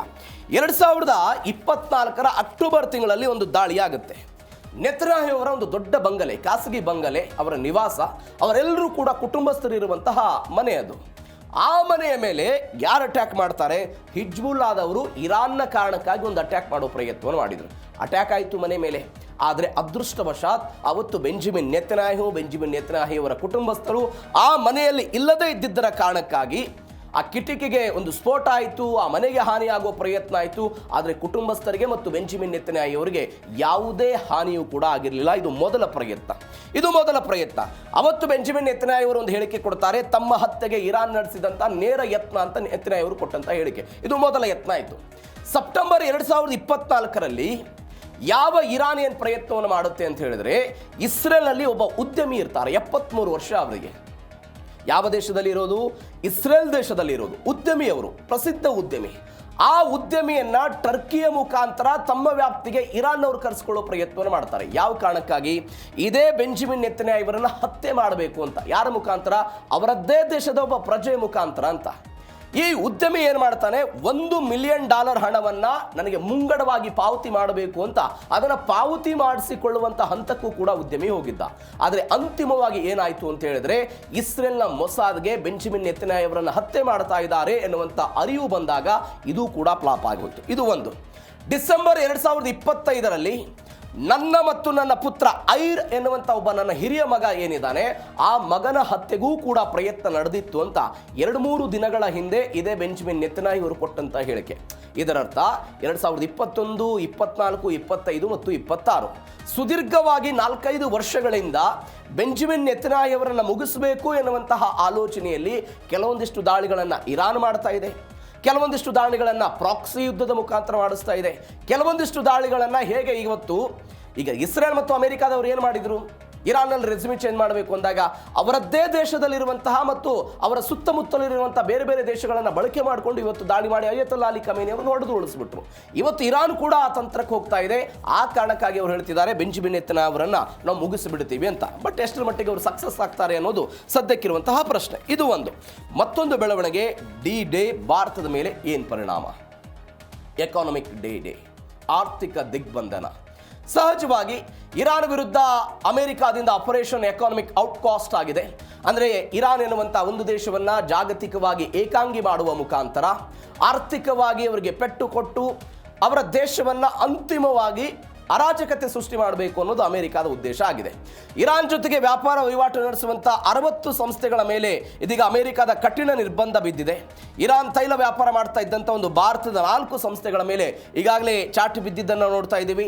ಚೀನಾ, ಭಾರತ, ಟರ್ಕಿ ಮತ್ತು UAE ದೇಶಗಳಿಗೆ ಅಮೆರಿಕಾದಿಂದ ಖಡಕ್ ಎಚ್ಚರಿಕೆ ಆಗಿದೆ. UAE ಈಗಾಗಲೇ ತನ್ನ ಸುರಕ್ಷತೆಯ ದೃಷ್ಟಿಯಿಂದ ಇರಾನ್ ಜೊತೆಗೆ ಏನು ವ್ಯಾಪಾರ ವಹಿವಾಟನ್ನು ಮಾಡ್ತಾ ಇತ್ತು, ಆ ವ್ಯಾಪಾರ ವಹಿವಾಟನ್ನು ಸ್ಥಗಿತ ಮಾಡುವ ಪ್ರಯತ್ನವನ್ನು ಮಾಡ್ತಾ ಇದೆ. ಈಗಾಗಲೇ ಭಾರತದ ತಮಿಳುನಾಡು ಸೇರಿದಂತೆ ಬೇರೆ ಬೇರೆ ರಾಜ್ಯಗಳ ಒಂದು 4 ಕಂಪನಿಗಳೇನಿದೆ ಆ ಕಂಪನಿಗಳನ್ನು ಕೂಡ ಸ್ಥಗಿತ ಮಾಡೋದು ಅಥವಾ ನಿರ್ಬಂಧ ವಿಧಿಸುವ ಪ್ರಯತ್ನವನ್ನ ಇದೇ ಅಮೆರಿಕಾದವರು ಮಾಡಿದ್ದಾರೆ. ಅದಕ್ಕೆ ಬೇರೆ ಬೇರೆ ಕಾರಣಗಳಿದೆ, ಬೇರೆ ಬೇರೆ ಕಾರಣಗಳಿಂದ ಅದರಿಂದ ಹೊರಬರೋದಕ್ಕೂ ಕೂಡ ಸಾಧ್ಯ ಇದೆ. ನಾನು ಮೊನ್ನೆಯೂ ಕೂಡ ಎಕ್ಸ್ಪ್ಲೇನ್ ಮಾಡಿದ್ದೀನಿ. ಅದನ್ನು ನೀವು ತೆಗೆದುಕೊಂಡು ಹೋಗಿ ಅಮೆರಿಕಾದ ಕೋರ್ಟ್ನಲ್ಲಿ ಪ್ರಶ್ನೆ ಮಾಡಬಹುದು. ಅದಾದ ನಂತರ ಯಾಕಂದ್ರೆ ಯಾವಾಗ ಡೊನಾಲ್ಡ್ ಟ್ರಂಪ್ ಈ ರಷ್ಯಾದ ಜೊತೆಗೆ ಯುದ್ಧ ಮಾಡುವಂತಹ ಸಮಯದಲ್ಲಿ ಅವರೊಂದು ಷರತ್ತು ಹಾಕಿದ್ರು, ನಾವು ಸುಂಕವನ್ನು ವಿಧಿಸ್ತೀವಿ ಅಂತ. ಇದನ್ನ ಪ್ರಶ್ನೆ ಮಾಡಿ ಅಮೆರಿಕಾದ ಸುಪ್ರೀಂ ಕೋರ್ಟ್ನಲ್ಲಿ ಪ್ರಶ್ನೆ ಮಾಡಿದಾಗ ಸ್ವತಃ ಡೊನಾಲ್ಡ್ ಟ್ರಂಪ್ ಅವರಿಗೆ ಹಿನ್ನಡೆ ಆಗಿದ್ದನ್ನು ನಾವೆಲ್ಲ ನೋಡಿದ್ದೀವಿ. ಎಲ್ಲ ಬೆಳವಣಿಗೆಗಳಾಗಿದೆ. ಎಲ್ಲ ಕಾರಣಕ್ಕಾಗಿ ಭಾರತದ ಕಂಪನಿಗಳು ಸೇರಿದಂತೆ ಜಾಗತಿಕ ಬೇರೆ ಬೇರೆ ಕಂಪನಿಗಳಿಗೆ ಅಂಥದ್ದೊಂದು ಅವಕಾಶ ಇದೆ. ಹೀಗಾಗಿ ಡೊನಾಲ್ಡ್ ಟ್ರಂಪ್ ಅವರು ಎಕಾನಮಿಕ್ ಡೇಯನ್ನು ಹೆಂಗೆ ತೆಗೆದುಕೊಂಡು ಹೋಗ್ತಾರೆ, ಇದು ಸದ್ಯಕ್ಕಿರುವಂತಹ ಕುತೂಹಲ. ನೇಪಾಳದಲ್ಲಿ ಸಂಭವಿಸಿರುವಂತಹ ಪ್ರವಾಹದ ಭೀತಿ, ಪ್ರವಾಹ ಅಕ್ಷರಶಃ ನೇಪಾಳದ ಜನ ಕಣ್ಣೀರಿಡ್ತಿದ್ದಾರೆ. ತಿನ್ನೋದಕ್ಕೆ ಆಹಾರ ಇಲ್ಲ, ಸೂರುಗಳನ್ನು ಕಳೆದುಕೊಂಡಿದ್ದಾರೆ. ಒಂದು ಪ್ರದೇಶದಿಂದ ಮತ್ತೊಂದು ಪ್ರದೇಶಕ್ಕೆ ಸುರಕ್ಷಿತವಾಗಿ ನಾನು ಹೋಗ್ಬಿಡಬೇಕು ಅಂತ ಹೇಳಿದ್ರೆ ಹೆದ್ದಾರಿಗೆ ಹೆದ್ದಾರಿನೇ ಇಲ್ಲ, ಸೇತುವೆಗಳೇ ಕುಸಿದು ಹೋಗ್ಬಿಟ್ಟಿದೆ. ಇವೆಲ್ಲದ ನಡುವೆ ಸುರಕ್ಷಾ ಕಾರ್ಯಾಚರಣೆ ನಡೀತಾ ಇದೆ. ಅವರನ್ನು ಸುರಕ್ಷಿತವಾಗಿ ಕರೆದುಕೊಂಡು ಬರಬೇಕು ಅನ್ನುವ ಕಾರಣಕ್ಕಾಗಿ ಕಾರ್ಯಾಚರಣೆಯೂ ಕೂಡ ನಡೀತಾ ಇದೆ. ಭಾರತವೂ ಕೂಡ ಸಪೋರ್ಟ್ ಮಾಡ್ತಾ ಇದೆ. ಇವೆಲ್ಲದ ನಡುವೆ ಒನ್ಸ್ ಅಗೇನ್ ಸಾವಿನ ಸಂಖ್ಯೆ ಏರಿಕೆಯಾಗಿದೆ. ರಕ್ಷಣಾ ಕಾರ್ಯಾಚರಣೆಗಳು ನಡೀತಾ ಇದೆ. ಅನೇಕ ಜನ ಈ ಘಟನೆಯಲ್ಲಿ ಬದುಕುಳಿದವರು ಇದೀಗ ತಮ್ಮ ಅನಿಸಿಕೆಗಳನ್ನು ಮತ್ತು ತಮ್ಮ ಅನುಭವಗಳನ್ನು ಹೇಳ್ಕೊಳ್ಳುವ ಪ್ರಯತ್ನವನ್ನು ಮಾಡ್ತಾ ಇದ್ದಾರೆ. ಅವರ ಅನುಭವಗಳನ್ನು ಕೇಳಿಬಿಟ್ರೆ ಕಣ್ಣೀರು ಬಂದ್ಬಿಡುತ್ತೆ. ಯಾರೋ ಎಷ್ಟೋ ಜನ ತಮ್ಮ ಕುಟುಂಬದವರನ್ನು ತಮ್ಮ ಕಣ್ಣೆದುರಿಗೆ ಕಳೆದುಕೊಂಡ್ರು, ಯಾರೋ ಎಷ್ಟೋ ಜನ ತಮ್ಮ ಮನೆಗಳನ್ನು ತಮ್ಮ ಕಣ್ಣೆದುರಿಗೆ ಕಳೆದುಕೊಂಡ್ರು, ಅವರ ಮಕ್ಕಳನ್ನು ಕಳೆದುಕೊಳ್ಳುವ ಹಂತಕ್ಕೆ ಹೋಯಿತು.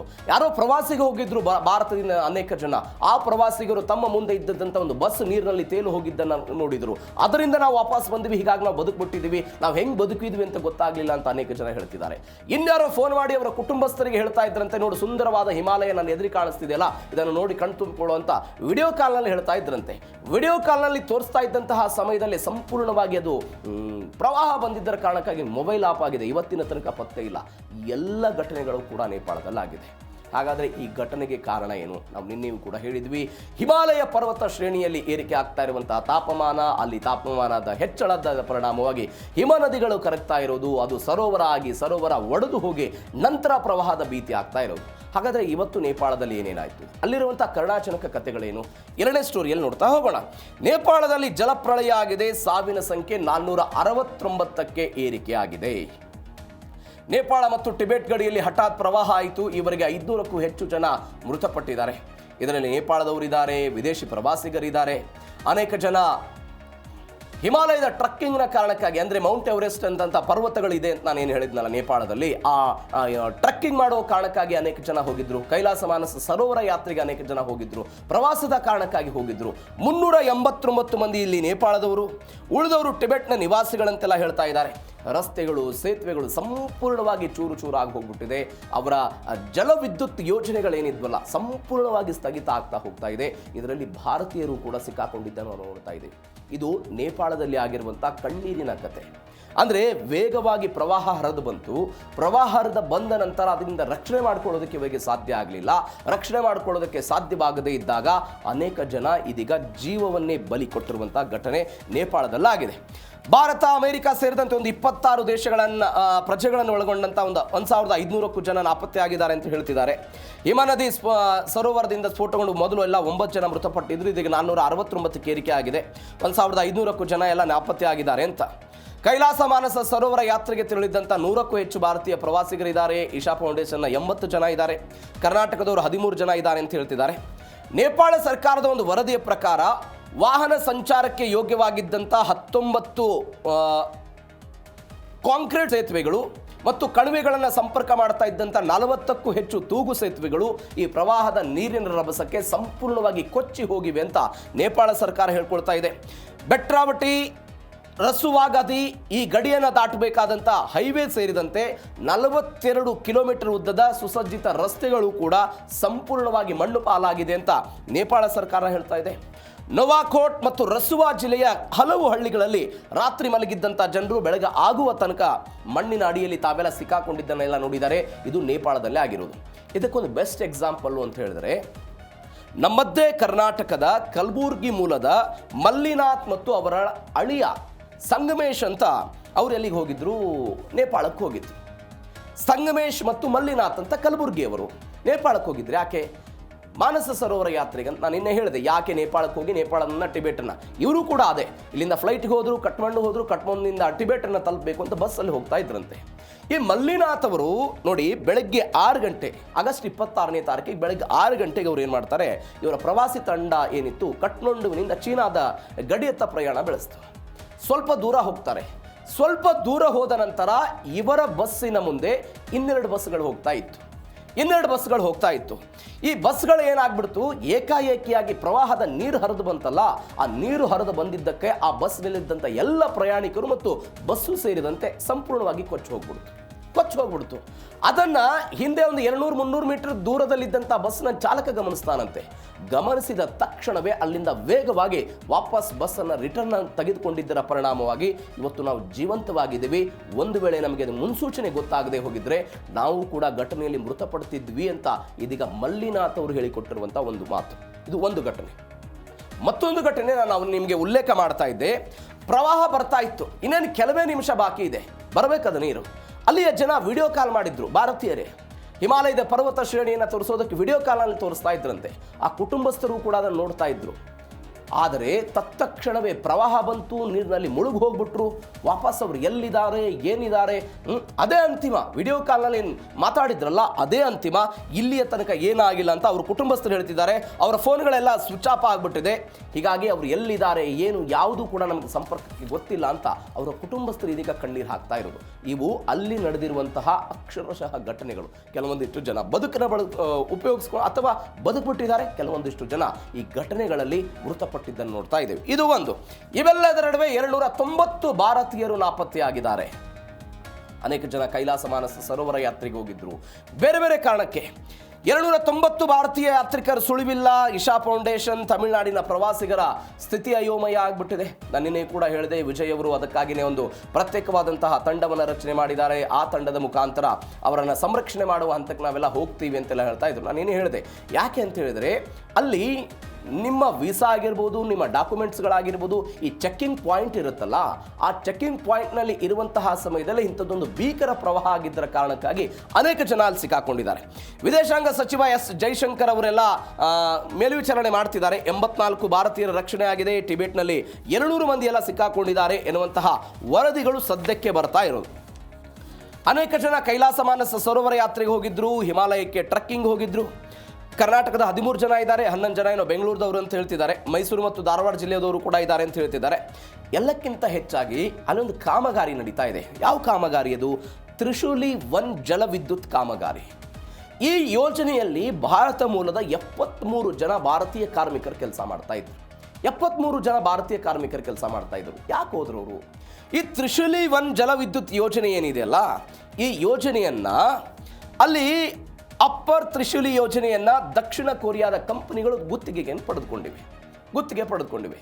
ಆ ದಕ್ಷಿಣ ಕೊರಿಯಾದ ಕಂಪನಿಗಳೇನು ಮಾಡ್ತಾರೆ, ನೇಪಾಳಕ್ಕೆ ಭಾರತಕ್ಕೆ ಸ್ವಲ್ಪ ಹತ್ತಿರ ಇರುತ್ತೆ, ಸಾಮ್ಯತೆ ಇರುತ್ತೆ. ಈ ಕಾರಣಕ್ಕಾಗಿ ಭಾರತ ಮೂಲದ ಎಂಜಿನಿಯರ್ಗಳನ್ನು ರಿಕ್ರೂಟ್ ಮಾಡಿಕೊಂಡು ಅಲ್ಲೊಂದು ಕಾಮಗಾರಿ ನಡೆಸೋ ಪ್ರಯತ್ನವನ್ನು ಮಾಡ್ತಾ ಇದ್ರು. ಆ ಕಾಮಗಾರಿಯಲ್ಲಿ ಕೆಲಸ ಮಾಡ್ತಾ ಇದ್ದಂತಹ 73 ಜನವೂ ಕೂಡ ಇದೀಗ ನಾಪತ್ತೆ ಆಗಿದ್ದಾರೆ ಎನ್ನುವಂಥ ವರದಿಗಳು ಬರ್ತಾ ಇದೆ. ಎಲ್ಲಕ್ಕಿಂತ ಹೆಚ್ಚಾಗಿ ನಮಗೆ ಈಗ ನಾವು ಅನೇಕ ಬಾರಿ ಹಿಮಾಲಯದ ಪ್ರದೇಶಗಳಲ್ಲಿ ಸುರಂಗಗಳನ್ನು ಕೊರೆದಿದ್ದೀವಿ, ಜಲವಿದ್ಯುತ್ ಕಾಮಗಾರಿಗಳನ್ನು ಮಾಡಿದ್ದೀವಿ. ಇದರಲ್ಲಿ ಅವರು ಪರಿಣಿತಿಯನ್ನು ಹೊಂದಿದ್ದಾರೆ ಅಂತ ಅವರನ್ನು ಕರೆದುಕೊಂಡು ಹೋಗಿದ್ರಂತೆ ಕೆಲಸಕ್ಕೆ. ಬಟ್ ಇವತ್ತು ನೋಡಿ ಅವರು ಕೂಡ ನಾಪತ್ತೆ ಆಗಿದ್ದಾರೆ ಅಂತ ಸುದ್ದಿಗಳು ಬರ್ತಾ ಇದೆ. ಇವೆಲ್ಲದರ ನಡುವೆ ಆಗಸ್ಟ್ 21ನೇ ತಾರೀಕಿಗೆ ಪಶ್ಚಿಮ ಬಂಗಾಳದ ಕೋಲ್ಕತ್ತಾದಿಂದ ಒಂದು 32 ಜನರ ಟೀಮ್ ಹೋಗಿತ್ತು. ಎಲ್ಲಿಗೆ? ನೇಪಾಳಕ್ಕೆ. ಯಾವತ್ತು? ಆಗಸ್ಟ್ 21ನೇ ತಾರೀಕಿಗೆ. ಈ ನೇಪಾಳ ಮತ್ತು ಟಿಬೆಟ್ ಗಡಿಯ ಈ ಒಂದು ಚೆಕಿಂಗ್ ಪಾಯಿಂಟ್ ಅಂತ ನಾನೇನು ಹೇಳಿದ್ನಲ್ಲ, ಇಮಿಗ್ರೇಷನ್ ಸೆಂಟರ್ ಅಂತ ನಾನೇನು ಹೇಳಿದ್ನಲ್ಲ, ಆ ಸಮಯದಲ್ಲಿ ಅವರು ಅಲ್ಲೇ ಇದ್ದರು. ಅಲ್ಲಿ ಪ್ರವಾಹ ಆಯಿತು. 32 ಜನ ಕುಟುಂಬಸ್ಥರಿಗೆ ಇವತ್ತಿನ ತನಕವೂ ಕೂಡ ಅವರು ಎಲ್ಲಿದ್ದಾರೆ, ಏನಾಯಿತು, ಬದುಕಿದಾರಾ ಅಥವಾ ತೇಲ್ಕೊಂಡು ಹೋಗ್ಬಿಟ್ಟಿದ್ದಾರಾ, ಯಾವುದೂ ಕೂಡ ಗೊತ್ತಿಲ್ಲ. ಅವತ್ತೇ 21ನೇ ತಾರೀಕಿಗೆ ಮಾತನಾಡಿದ್ದೆ ಅಂತಿಮ. ಈ ತನಕವೂ ಕೂಡ ಏನಾಗಿದೆ ಅನ್ನೋದು ಗೊತ್ತಿಲ್ಲ. ಇದು ಸದ್ಯಕ್ಕೆ ಆತಂಕದ ವಾತಾವರಣ. ಇವೆಲ್ಲದರ ನಡುವೆ ಮತ್ತೊಂದು ಪ್ರವಾಹದ ಭೀತಿ ಇದೆ. 3 ದಿನ ಹೈ ಅಲರ್ಟ್ ಘೋಷಣೆ ಆಗಿದೆ. 3 ದಿನ. ಮುಂದಿನ 72 ಗಂಟೆಗಳಲ್ಲಿ ನೇಪಾಳಕ್ಕೆ ಮತ್ತೊಂದು ಪ್ರಳಯ ಆಗಬಹುದು ಅನ್ನುವಂಥ ಎಚ್ಚರಿಕೆ ಬಂದಿದೆ. 20 ಲಕ್ಷ ಘನ ಮೀಟರ್ ನೀರು ಸಂಗ್ರಹ ಆಗಬಹುದು ಅಂತ ಸದ್ಯಕ್ಕೆ ಹೇಳ್ತಾ ಇರೋದು. ಅಂದರೆ ಮತ್ತೊಂದು ಹೊಸದಾಗಿ ನಿರ್ಮಾಣವಾದಂತಹ ಸರೋವರದಲ್ಲಿ ಈ ಪರಿಪ್ರಮಾಣದ ನೀರು ತುಂಬಿಕೊಂಡಿದೆ. ಆ ಸರೋವರದ ನೈಸರ್ಗಿಕ ತಡೆಗೋಡೆ ಏನಾದರೂ ಒಡೆದು ಬಿಟ್ಟರೆ ಆ ನೈಸರ್ಗಿಕ ತಡೆಗೋಡೆ ಒಡೆದರ ಪರಿಣಾಮವಾಗಿ ನೀರು ಸರಳವಾಗಿ ತಗ್ಗು ಪ್ರದೇಶಕ್ಕೆ ಉತ್ತರದಿಂದ ಮಧ್ಯದ ನಂತರ ನೇಪಾಳದ ಕೆಲ ಭಾಗಗಳಿಗೆಲ್ಲ ಹರಿದು ಹೋಗಿಬಿಡುತ್ತೆ. ಇದರ ಪರಿಣಾಮವಾಗಿ ಪ್ರವಾಹ ಆಗಬಹುದು ಅಂತ. ನದಿಯ ಹರಿವಿನಲ್ಲಿ ತಡೆ 1200 ಒಲಿಂಪಿಕ್ ಸ್ವಿಮ್ಮಿಂಗ್ ಪೂಲ್ ಗಾತ್ರದಷ್ಟೆಲ್ಲ ನೀರಿದೆ ಎನ್ನುವಂತಹ ವರದಿಗಳು ಸದ್ಯಕ್ಕೆ ಬರ್ತಾ ಇದೆ. ಒಂದು 72 ಗಂಟೆಗಳ ಕಾಲ ಎಚ್ಚರಿಕೆಯನ್ನು ಕೊಡಲಾಗಿದೆ. ಟಿಬೆಟ್ ಗಡಿಯಲ್ಲಿ ಹರಿಯುವಂಥ ಚೋಚೆನ್ಖೋಲಾ, ಫುರೇಫಾ, ಥ್ಯಾಂಗ್ಸೋ ಎನ್ನುವಂಥ ಒಂದೆಲ್ಲ ನದಿಗಳು, ಅಲ್ಲಿ ಒಂದು ಬೃಹತ್ ಮಣ್ಣು ಕಲ್ಲುಗಳ ಅಣೆಕಟ್ಟು ನಿರ್ಮಾಣವಾಗಿ ಒಂದೆಲ್ಲ ಸರೋವರ ಸೃಷ್ಟಿಯಾಗಿದೆ ಅಂತೆ. ಈಗ ಅವರು ಹೇಳ್ತಿದ್ದಾರೆ, ಈ ತಾತ್ಕಾಲಿಕ ಸರೋವರದಲ್ಲಿ ಒಂದು 20 ಲಕ್ಷ ಕ್ಯೂಬಿಕ್ ಮೀಟರ್ಗಿಂತ ಹೆಚ್ಚು ನೀರು ಸಂಗ್ರಹ ಆಗಿದೆ. ಇದೆಲ್ಲ ಉಕ್ಕಿ ಹರಿತಾ ಇದೆ. ಈ ಉಕ್ಕಿ ಹರಿದು ನಾಳೆ ತಡೆಗೋಡೆ ಎಲ್ಲ ಕಡಿತ ಆಗಿಬಿಟ್ರೆ ನೀರೆಲ್ಲ ಬರಬಹುದು ಅಂತ ಹೇಳ್ತಿದ್ದಾರೆ. ಮುಂದಿನ 3 ದಿನಗಳಲ್ಲಿ 30 ಲಕ್ಷ ಕ್ಯೂಬಿಕ್ ಮೀಟರ್ ನೀರು ಇದಕ್ಕೆ ಸೇರ್ಪಡೆ ಆಗುವಂಥ ಸಾಧ್ಯತೆ ಇದೆ. ಈಗ ಇರುವಂತಹ ಸರೋವರದಲ್ಲಿ ಮತ್ತಷ್ಟು ನೀರು ಬರಬಹುದು ಅಂತ ಇವ್ರದ್ದೆಲ್ಲ ಹೇಳ್ತಾ ಇರೋದು. ಈ ಭಾರಿ ಪ್ರಮಾಣದ ನೀರನ್ನು ಒತ್ತಡವನ್ನು ತಡೆಯದೆ ಮುಂದಿನ 72 ಗಂಟೆಗಳಲ್ಲಿ ಮತ್ತೊಂದು ಪ್ರವಾಹ ಆಗಬಹುದು ಅಂತೆಲ್ಲ ಹೇಳ್ತಿದ್ದಾರೆ. ಅಂದರೆ ಅವರು ಹೇಳ್ತಾ ಇರುವಂಥ ಅಂಕಿಅಂಶ ನೋಡಿ ನೀವು, ಒಂದು ವೇಳೆ ಇದು ಒಡೆದು ಬಿಟ್ರೆ ಕೋಟ್ಯಾಂತರ ಲೀಟರ್ ನೀರು ಏಕಾಏಕಿಯಾಗಿ ಹೊರಗಡೆ ಬರುತ್ತೆ. ಅದರ ಪರಿಣಾಮ ಒನ್ಸ್ ಅಗೇನ್ ಪ್ರವಾಹವನ್ನು ಎದುರಿಸಬೇಕಾದಂಥ ಪರಿಸ್ಥಿತಿ ಇದೆ ಅಂತ ಹೇಳ್ತಾ ಇದ್ದಾರೆ. ಈ ಬೋಟಿಕೋಶಿ ಮತ್ತು ತ್ರಿಶೂಲಿ ನದಿಯಲ್ಲೆಲ್ಲ ಆಯ್ತಲ್ಲ, ಏಕಾಏಕಿಯಾಗಿ 30 ನಿಮಿಷಗಳಲ್ಲಿ 30 ಅಡಿ ನೀರು ಹೆಚ್ಚಳಾಗಿ ಏನು ಮಾಡಬೇಕು ಅನ್ನೋದು ಗೊತ್ತಾಗಲಿಲ್ಲ. ಆ ಪರಿಸ್ಥಿತಿ ಮತ್ತೊಮ್ಮೆ ಇದೀಗ ನೇಪಾಳಕ್ಕೆ ಬರಬಹುದು ಅಂತ ಒಂದು 72 ಗಂಟೆಗಳ ಎಚ್ಚರಿಕೆ ಬಂದಿರೋದು. ಇವೆಲ್ಲದರ ನಡುವೆ ಭೂಕಂಪನ ವಲಯದಲ್ಲಿ ಚೀನಾದ ಜಲದಿಗ್ಬಂಧನ ಇದು ಭಾರತಕ್ಕೆ ಅಪ್ಲೈ ಆಗೋದು. ನಾವು ಇದ್ರ ಬಗ್ಗೆ ಹಿಂದೆ DNL ಮಾತನಾಡಿದ್ದೀವಿ. ಟಿಬೆಟ್ನ ಬ್ರಹ್ಮಪುತ್ರ ನದಿಗೆ ಅಡ್ಡಲಾಗಿ ಚೀನಾ ಒಂದು ಬೃಹತ್ ಅಣೆಕಟ್ಟನ್ನು ನಿರ್ಮಾಣ ಮಾಡ್ತಾ ಇದೆ.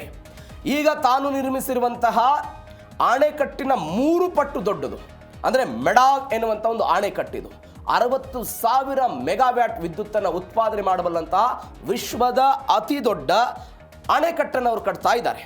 ಚೀನಾದ ಪ್ರಸಿದ್ಧ ತ್ರೀ ಗ್ರೋಜರ್ಸ್ ಅಣೆಕಟ್ಟಿಗಿಂತಲೂ ಕೂಡ 3 ಪಟ್ಟು ದೊಡ್ಡದಾದಂಥ ಯೋಜನೆ ಇದು.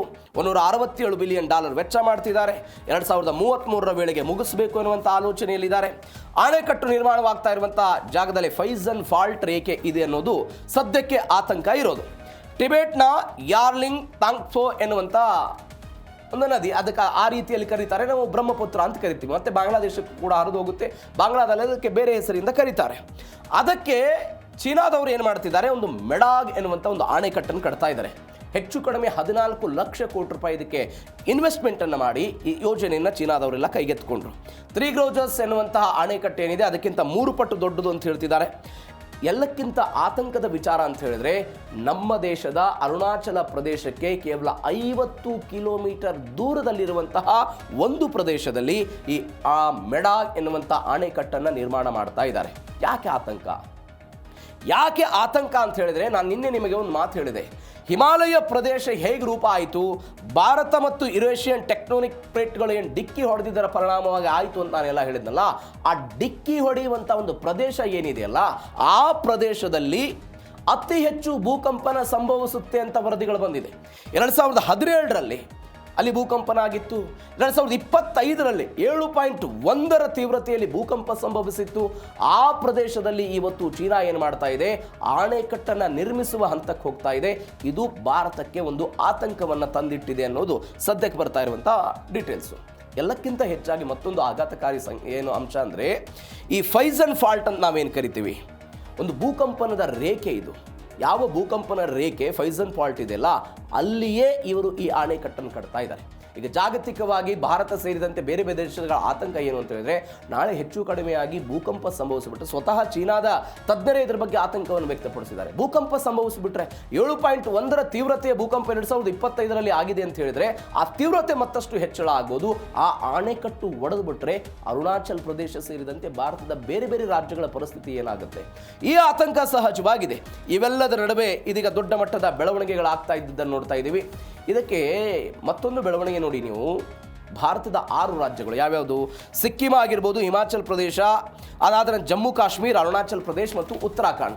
ಈ ಉತ್ತರಾಖಂಡ್ ಸೇರಿದಂತೆ ಈ 6 ರಾಜ್ಯಗಳಿಗೆ ಹೆಂಗೆ ಎಫೆಕ್ಟ್ ಆಗುತ್ತೆ, ಈ ಅಣೆಕಟ್ಟಾಯಿತು. ಇವೆಲ್ಲದರ ನಡುವೆ ಮತ್ತೊಂದು ಬೆಳವಣಿಗೆ ಏನು ಅಂತ ಹೇಳಿದ್ರೆ, ಇಲ್ಲಿ 1990ರ ದಶಕದಲ್ಲಿ ಎಷ್ಟಿದ್ದು, ಕೇವಲ ಹಿಮ ಸರೋವರಗಳ ಸಂಖ್ಯೆ ಕೇವಲ 107 ಇತ್ತಿಲ್ಲಿ. ಈ 6 ರಾಜ್ಯಗಳಿಗೆ ಸಂಬಂಧಪಟ್ಟದ್ದು 107 ಹಿಮ ಸರೋವರಗಳಿತ್ತು. ಆದರೆ 2024ಕ್ಕೆ ಅಂಕಿಅಂಶ 525ರಷ್ಟು ಹೆಚ್ಚಳ ಆಗಿ 669ಕ್ಕೆ ಏರಿಕೆಯಾಗಿದೆ. ಯಾವ ಹಿಮ ಸರೋವರ ಒಡೆದು ಇವತ್ತು ನೇಪಾಳ ಪ್ರವಾಹನ ಎದುರಿಸ್ತಾ ಇದೆಯೋ ಅದೇ ಪರಿಸ್ಥಿತಿ ನಾಳೆ ಭಾರತಕ್ಕೆ ಬರಬಹುದು ಎನ್ನುವಂಥ ಆತಂಕ ಇದೆ. ಒಂದು ಕಡೆ ಹಿಮ ಸರೋವರಗಳ ಸಂಖ್ಯೆ ಏರಿಕೆ ಆಗ್ತಾ ಇರೋದು, ಮತ್ತೊಂದು ಕಡೆ ಚೀನಾ ಅಣೆಕಟ್ಟನ್ನು ಕಟ್ತಾ ಇರೋದು, ಭೂಕಂಪದ ಭೀತಿ ಎದುರಾಗ್ತಾ ಇರೋದು. ಹೀಗಾಗಿ ನಮಗೆ ದೊಡ್ಡ ಮಟ್ಟದ ಆತಂಕ ಇದೆ. ಈ 669 ಪೈಕಿ 18 ಸರೋವರಗಳನ್ನು ಅತ್ಯಂತ ಅಪಾಯಕಾರಿ ಸರೋವರಗಳಂತ ಈಗಾಗಲೇ ಗುರುತಿಸುವ ಹಂತಕ್ಕೂ ಕೂಡ ಹೋಗಲಾಗಿದೆ. ಹೀಗಾಗಿ ಭಾರತ ಇದಕ್ಕೆ ತದ್ವಿರುದ್ಧವಾಗಿ ತಾನೂ ಕೂಡ ಒಂದು ಅಣೆಕಟ್ಟನ್ನು ಕಟ್ಟಬೇಕು ಅನ್ನುವಂಥ ಆಲೋಚನೆಯಲ್ಲಿದೆ. ಅದಕ್ಕೊಂದು ಪ್ಲಾನ್ ಕೂಡ ಆಗಿದೆ. ಅದೊಂದು ಮಾತು ಬೇರೆ. ಇದು ಒಂದು. ಇವೆಲ್ಲದರ ನಡುವೆ 3 ದೇಶ 1 ಪರ್ವತ ಒಗ್ಗೂಡುವುದಕ್ಕೆ ನೇಪಾಳ ಕರೆ ಕೊಟ್ಟಿರುವ ಬೆಳವಣಿಗೆ. ಸಹಜವಾಗಿ ನಾನು ನಿನ್ನೆಯೂ ಕೂಡ ಹೇಳಿದೆ, ಹೇಗೆ ಹಿಮಾಲಯ ನೇಪಾಳ ಭಾರತ ಸೇರಿದಂತೆ ಬೇರೆ ಬೇರೆ ದೇಶಗಳಿಗೆ ಒಂದು ರಕ್ಷಣೆಯಾಗಿತ್ತು, ಇವತ್ತು ಭಕ್ಷಕ ಆಗ್ತಾ ಇದೆ ಅನ್ನೋದ್ರ ಬಗ್ಗೆ ನಾನು ನಿನ್ನೆ ಹೇಳಿದೆ. ಇದೀಗ ಹವಾಮಾನ ಬದಲಾವಣೆಗಳೇನಾಗ್ತಾ ಇದೆ, ಆ ಹವಾಮಾನ ಬದಲಾವಣೆಯನ್ನು ಎದುರಿಸುವುದಕ್ಕೆ ನಾವೆಲ್ಲರೂ ಕೂಡ ಒಂದಾಗಬೇಕು ಅಂತ. ಒಂದು ಟ್ವಿಸ್ಟ್ ಏನು ಅಂತ ಹೇಳಿದ್ರೆ, ನಮ್ಮಲ್ಲೆಲ್ಲ ಹವಾಮಾನ ಇಲಾಖೆಗಳಿದೆ, ವಿಜ್ಞಾನ ಕೇಂದ್ರಗಳಿದೆ. ಈಗ ನೇಪಾಳಕ್ಕೆ ಸಪ್ರೇಟ್ ಇದೆ, ಭಾರತಕ್ಕೆ ಸಪ್ರೇಟ್ ಇದೆ. ಈ ಎಲ್ಲ ಸಪ್ರೇಟ್ಗಳು ವಿಜ್ಞಾನ ಕೇಂದ್ರಗಳು ಮತ್ತು ಹವಾಮಾನ ಕೇಂದ್ರಗಳಿದ್ದಾಗಲೂ ಕೂಡ ಸರೋವರಗಳು ಯಾಕೆ ಉಗಮ ಆಗ್ತಾ ಇದೆ, ಅದು ಯಾವಾಗ ಒಡೆಯುತ್ತೆ, ಯಾವುದನ್ನೂ ಕೂಡ ಕಂಡು ಹಿಡಿಯೋದಕ್ಕೆ ಇವತ್ತಿನ ತನಕ ನಮ್ಮಿಂದ ಸಾಧ್ಯ ಆಗ್ತಾ ಇಲ್ಲ. ಈ ಸಾಧ್ಯವಾಗದೇ ಇರುವಂತಹ ಪ್ರಶ್ನೆಗೆ ನಾವು ಉತ್ತರವನ್ನು ತೆಗೆದುಕೊಳ್ಳಬೇಕು ಅನ್ನುವ ಕಾರಣಕ್ಕಾಗಿ ನೇಪಾಳದವರು ಇದೀಗ ನಾವೆಲ್ಲ ಒಂದಾಗಬೇಕು ಅಂತ. ಇದಕ್ಕೆ 2-3 ಬೆಸ್ಟ್ ಎಕ್ಸಾಂಪಲ್ ಇದೆ. ಕ್ವಿಕ್ ಆಗಿ 2013ರಲ್ಲಿ ಒಂದು ಕೇದಾರನಾಥ್ ದುರಂತ ಆಯಿತು ನಮ್ಮಲ್ಲಿ. ಜೂನ್ 16 ಮತ್ತು 17ನೇ ತಾರೀಕಿಗೆ ಕೇದಾರನಾಥ ಸುತ್ತಮುತ್ತಲಿನ ಪ್ರದೇಶಗಳಲ್ಲಿ ಮೇಘಸ್ಫೋಟ ಆಗುತ್ತೆ. ಚೋರಾಬಾರಿ ಅನ್ನುವಂಥ ಒಂದು ಹಿಮನದಿ ಸರೋವರ ಏನಿದೆ ಸಂಪೂರ್ಣವಾಗಿ ಒಡೆದು ಹೋಗ್ಬಿಡ್ತು. ಒಡೆದು ಹೋಗಿದ್ದರ ಪರಿಣಾಮವಾಗಿ ನೀರು ಬಂತು, ಮಣ್ಣು ಬಂತು, ದೈತ್ಯ ಬಂಡೆಗಳು ಬಂತು. ಎಲ್ಲ ಅಂತಿಮವಾಗಿ 5700ಕ್ಕೂ ಅಧಿಕ ಜನ ಘಟನೆಯಲ್ಲಿ ನಾಪತ್ತೆ ಆದರು. 2013ರಲ್ಲಿ ಕೇದಾರನಾಥಲ್ಲಿ ಆಗಿದ್ದಂಥ ಘಟನೆ. ಎರಡನೇ ಬೆಳವಣಿಗೆ 2021ರಲ್ಲಿ ಚಮೋಲಿಯಲ್ಲಿ ಆದಂತಹ ಬೆಳವಣಿಗೆ ಇದು. ಇವತ್ತೇ ನೇಪಾಳದಲ್ಲಿ ಹಿಮನದಿ ಏನು ಅವಾಂತರವನ್ನು ಸೃಷ್ಟಿ ಮಾಡಿದೆ, ಅದೇ ಅವಾಂತರ ಅವತ್ತು ಕೂಡ ಆಗಿತ್ತು. 2.7 ಕೋಟಿ ಕ್ಯೂಬಿಕ್ ಮೀಟರ್ನಷ್ಟು ಬೃಹತ್ ಪ್ರಮಾಣದ ಈ ಒಂದು ಮಂಜುಗಡ್ಡೆ ಬರೋ ಪ್ರಯತ್ನ ಆಯಿತು. ನೀರಾಯಿತು, ಸಂಪೂರ್ಣವಾಗಿ ಪ್ರವಾಹ ಆಯಿತು. ಆ ಘಟನೆಯಲ್ಲಿ ಅನೇಕ ಜನ ಮೃತಪಡುವ ಹಂತಕ್ಕೆ ಹೋಯಿತು. ಇದು ಎರಡನೇ ಘಟನೆ. ಮೂರನೇ ಘಟನೆ 2023ರಲ್ಲಿ ತಿಸ್ತಾ ನದಿಯಲ್ಲಿ ಆದಂತಹ ಬೆಳವಣಿಗೆ. ಇವತ್ತು ನೇಪಾಳದಲ್ಲಿ ಹೆಂಗಾಗಿದೆಯೋ ಅದೇ ರೀತಿ ಹಿಮನದಿ ಸ್ಫೋಟ ಆಯಿತು. 17,000 ಅಡಿ ಎತ್ತರದಲ್ಲಿದ್ದಂಥ ಈ ಹಿಮನದಿ ಸರೋವರ ಸ್ಫೋಟ ಆಗಿದ್ದರ ಪರಿಣಾಮವಾಗಿ 100ಕ್ಕೂ ಅಧಿಕ ಜನ ಮೃತಪಟ್ಟರು. ಆ 100ಕ್ಕೂ ಅಧಿಕ ಜನ ಮೃತಪಟ್ಟಿದ್ದರ ಪೈಕಿ ನಮ್ಮ ಭಾರತೀಯ ಸೈನಿಕರಲ್ಲಿ ಒಂದು ಟೆಂಟ್ ಹಾಕ್ಕೊಂಡು ಕಾವಲು ಕಾಯ್ತಾ ಇದ್ರು. ಆ ಟೆಂಟ್ನ 20ಕ್ಕೂ ಅಧಿಕ ಜನ ಯೋಧರು ಕೂಡ ಮೃತಪಟ್ಟರು ಅನ್ನೋದು ಆಘಾತಕಾರಿ ಸಂಗತಿ. ಈ ಭಾರತಕ್ಕೆ ಒಂದು ಎಚ್ಚರಿಕೆ ಆಗಿತ್ತು, ಇವತ್ತು ನೇಪಾಳಕ್ಕೂ ಕೂಡ ಎಚ್ಚರಿಕೆ ಆಗಿದೆ. ಇವತ್ತು ನೇಪಾಳ ಹೇಳ್ತಾ ಇದೆ ನಾವು ಒಗ್ಗಟ್ಟಾಗಿ ಕೆಲಸವನ್ನು ಮಾಡಬೇಕು ಅಂತ. ಹಾಗಾದರೆ ಏನು ಒಗ್ಗಟ್ಟಾಗುತ್ತೆ, ಭಾರತ ಹೆಂಗೆ ಸ್ಪಂದಿಸುತ್ತೆ, ಚೀನಾ ಹೆಂಗೆ ಸ್ಪಂದಿಸುತ್ತೆ, ಕಾದು ನೋಡೋಣ. ಜಮ್ಮು ಕಾಶ್ಮೀರದಲ್ಲಿ ಆಗಿರುವ ಬೆಳವಣಿಗೆ. ಯಾವ ಪಾಕಿಸ್ತಾನ ಭಾರತದ ವಿರುದ್ಧ ಭಯೋತ್ಪಾದಕರನ್ನು ಬಿಟ್ಟು ದಾಳಿ ಮಾಡಿಸೋ ಪ್ರಯತ್ನವನ್ನು ಮಾಡ್ತಿತ್ತು ಮತ್ತು ದಾಳಿಯನ್ನು ಮಾಡಿಸ್ತಿತ್ತು, ಅದರ ತಂತ್ರ ಇದೀಗ ಬದಲಾಗಿದೆ. ಹೈಬ್ರಿಡ್ ಮಾದರಿಯ ಭಯೋತ್ಪಾದಕರನ್ನು ಜಮ್ಮು ಕಾಶ್ಮೀರದಲ್ಲಿ ಉತ್ಪಾದಿಸಿ ದೇಶ ವಿರೋಧಿ ಚಟುವಟಿಕೆಗಳನ್ನು ಮಾಡಿಸುವಲ್ಲಿ ಉಗ್ರಗಾಮಿ ಸಂಘಟನೆಗಳೆಲ್ಲವೂ ಕೂಡ ಚಟುವಟಿಕೆಗಳನ್ನು ಮಾಡ್ತಾ ಇದ್ದದ್ದು ನೋಡಿದ್ದೀವಿ. ಇದೀಗ ಭಾರತೀಯ ಸೈನ್ಯ ಅಂಥವರ ವಿರುದ್ಧ ಒಂದು ಸರ್ಜಿಕಲ್ ಸ್ಟ್ರೈಕ್ ಅನ್ನು ಮಾಡಿದ್ದಾರೆ. ಕಳೆದ 90 ಗಂಟೆಗಳಲ್ಲಿ ಹೆಚ್ಚು ಕಡಿಮೆ ಒಂದು 13 ದೇಶ ವಿರೋಧಿಗಳ ಈ ಹೆಡೆಮುರಿ ಕಟ್ಟುವ ಪ್ರಯತ್ನವನ್ನು ಭಾರತೀಯ ಸೈನಿಕರು ಮಾಡಿದ್ದಾರೆ. ನೋಡಿ, 1989, ಅದಾದ ನಂತರ 90, 2000 ಇಸ್ವಿ, ಈ ಸಂದರ್ಭದಲ್ಲಿ ಈ ಉಗ್ರಗಾಮಿಗಳ ಸ್ಟ್ರಾಟಜಿಗಳೆಲ್ಲ ಬೇರೆ ಆಗ್ತಾ ಇತ್ತು.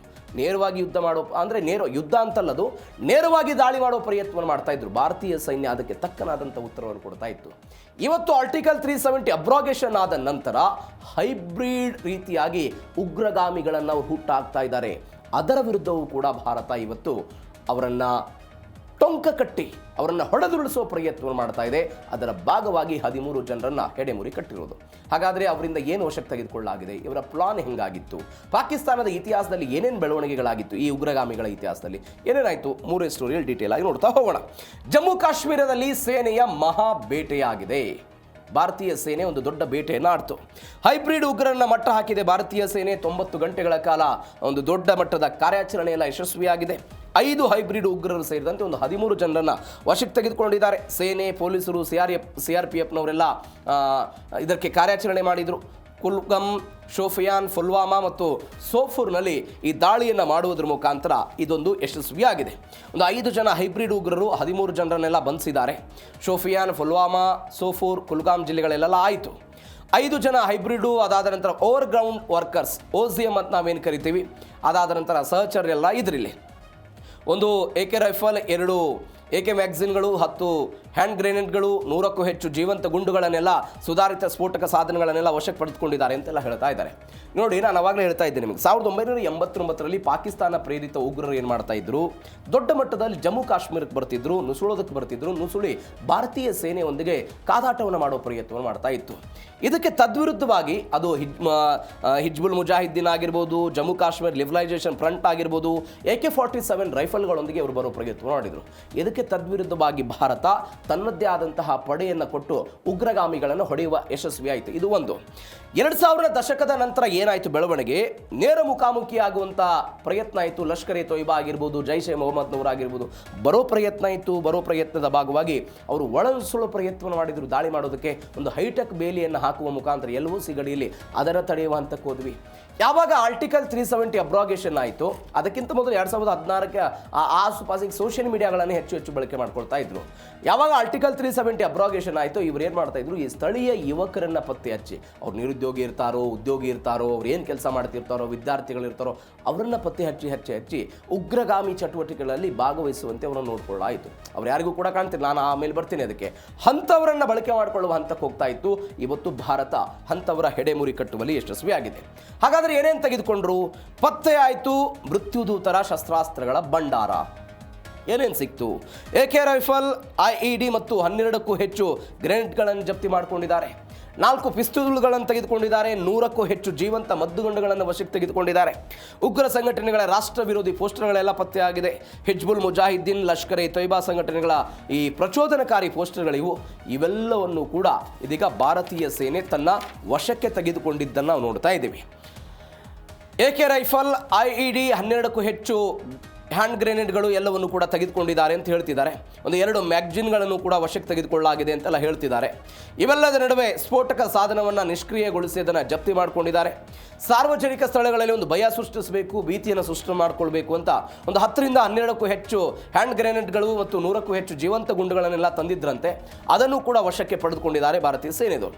ನೋಡಿ, 1989-90ರಲ್ಲಿ ಈ ಕಾಶ್ಮೀರಿ ಪಂಡಿತರನ್ನು ಗುರಿಯಾಗಿಸಿಕೊಂಡು ಭಯೋತ್ಪಾದಕ ದಾಳಿಗಳಾಯ್ತಲ್ಲ, ಆ ದಾಳಿಯಾದಂತಹ ಸಮಯದಲ್ಲಿ ಇದೇ ರೀತಿಯಾದಂಥ ಪೋಸ್ಟರ್ಗಳನ್ನು ಭಯೋತ್ಪಾದಕ ಆಗ್ತಾ ಇದ್ರು. ಏನು ಹಾಕ್ತಿದ್ರು ಅವರು? ನೋಡಿ, ನೀವು ಜಮ್ಮು ಕಾಶ್ಮೀರವನ್ನು ತೊಲಗಿ, ಇಲ್ಲವೇ ಸಾವಿಗೆ ಸಿದ್ಧರಾಗಿ ಎನ್ನುವಂಥ ಪೋಸ್ಟರ್ಗಳನ್ನು ಬೇರೆ ಬೇರೆಗಳಲ್ಲಿ ಹಾಕುವ ಪ್ರಯತ್ನವನ್ನು ಮಸೀದಿಗಳೆಲ್ಲ ಹಾಕ್ತಿದ್ರು. ಸಾರ್ವಜನಿಕ ಪ್ರದೇಶಗಳಲ್ಲಿ ಆ ಪೋಸ್ಟರ್ಗಳನ್ನು ಅಂಟಿಸೋ ಪ್ರಯತ್ನ ಮಾಡ್ತಿದ್ರು. ಇದರ ಅರ್ಥ ಏನು? ಸಾರ್ವಜನಿಕವಾಗಿ ಒಂದು ಭಯ ಭೀತಿಯನ್ನು ಸೃಷ್ಟಿ ಮಾಡಬೇಕು. ನೀವು ಇರಬೇಕು ಅಥವಾ ಇಲ್ಲದೆ ಇರಬೇಕು, ಎರಡೇ ಆಪ್ಷನ್ನು. ಇರಿ, ಇಲ್ಲಿಂದ ತೊಲಗಿ, ಇಲ್ಲವೇ ಸಾವಿಗೆ ಸಿದ್ಧರಾಗಿ ಎನ್ನುವಂಥ ಒಂದು ಸಂದೇಶದ ಪೋಸ್ಟರ್ಗಳನ್ನು ಅಂಟಿಸ್ತಾ ಇದ್ರು. ಅದರ ಭಾಗವಾಗಿ 89ರ ದಶಕದಲ್ಲಿ 90ರಲ್ಲಿ ಪಂಡಿತರು ಹೆಂಗೆಲ್ಲ ಹೊರಗಡೆ ಬಂದರು ಅನ್ನೋದನ್ನು ನಾನು ಅನೇಕ ಬಾರಿ ಹೇಳಿದ್ದೀನಿ. ಅದೇ ಮಾದರಿಯಲ್ಲಿ ಹೆದರಿಸುವ ಪ್ರಯತ್ನವೂ ಕೂಡ ಇವ್ರದ್ದಾಗಿತ್ತು ಅಂತ. 2000ನೇ ದಶಕದಲ್ಲಿ ಜಮ್ಮು ಕಾಶ್ಮೀರದಲ್ಲಿ ಒಂದು ಚುನಾವಣೆ ಆಗುತ್ತೆ. ಚುನಾವಣೆ ಬಂದಾಗಲೆಲ್ಲ ಅವರೊಂದು ಪೋಸ್ಟರ್ಗಳನ್ನು ಹಾಕ್ತಿದ್ರು.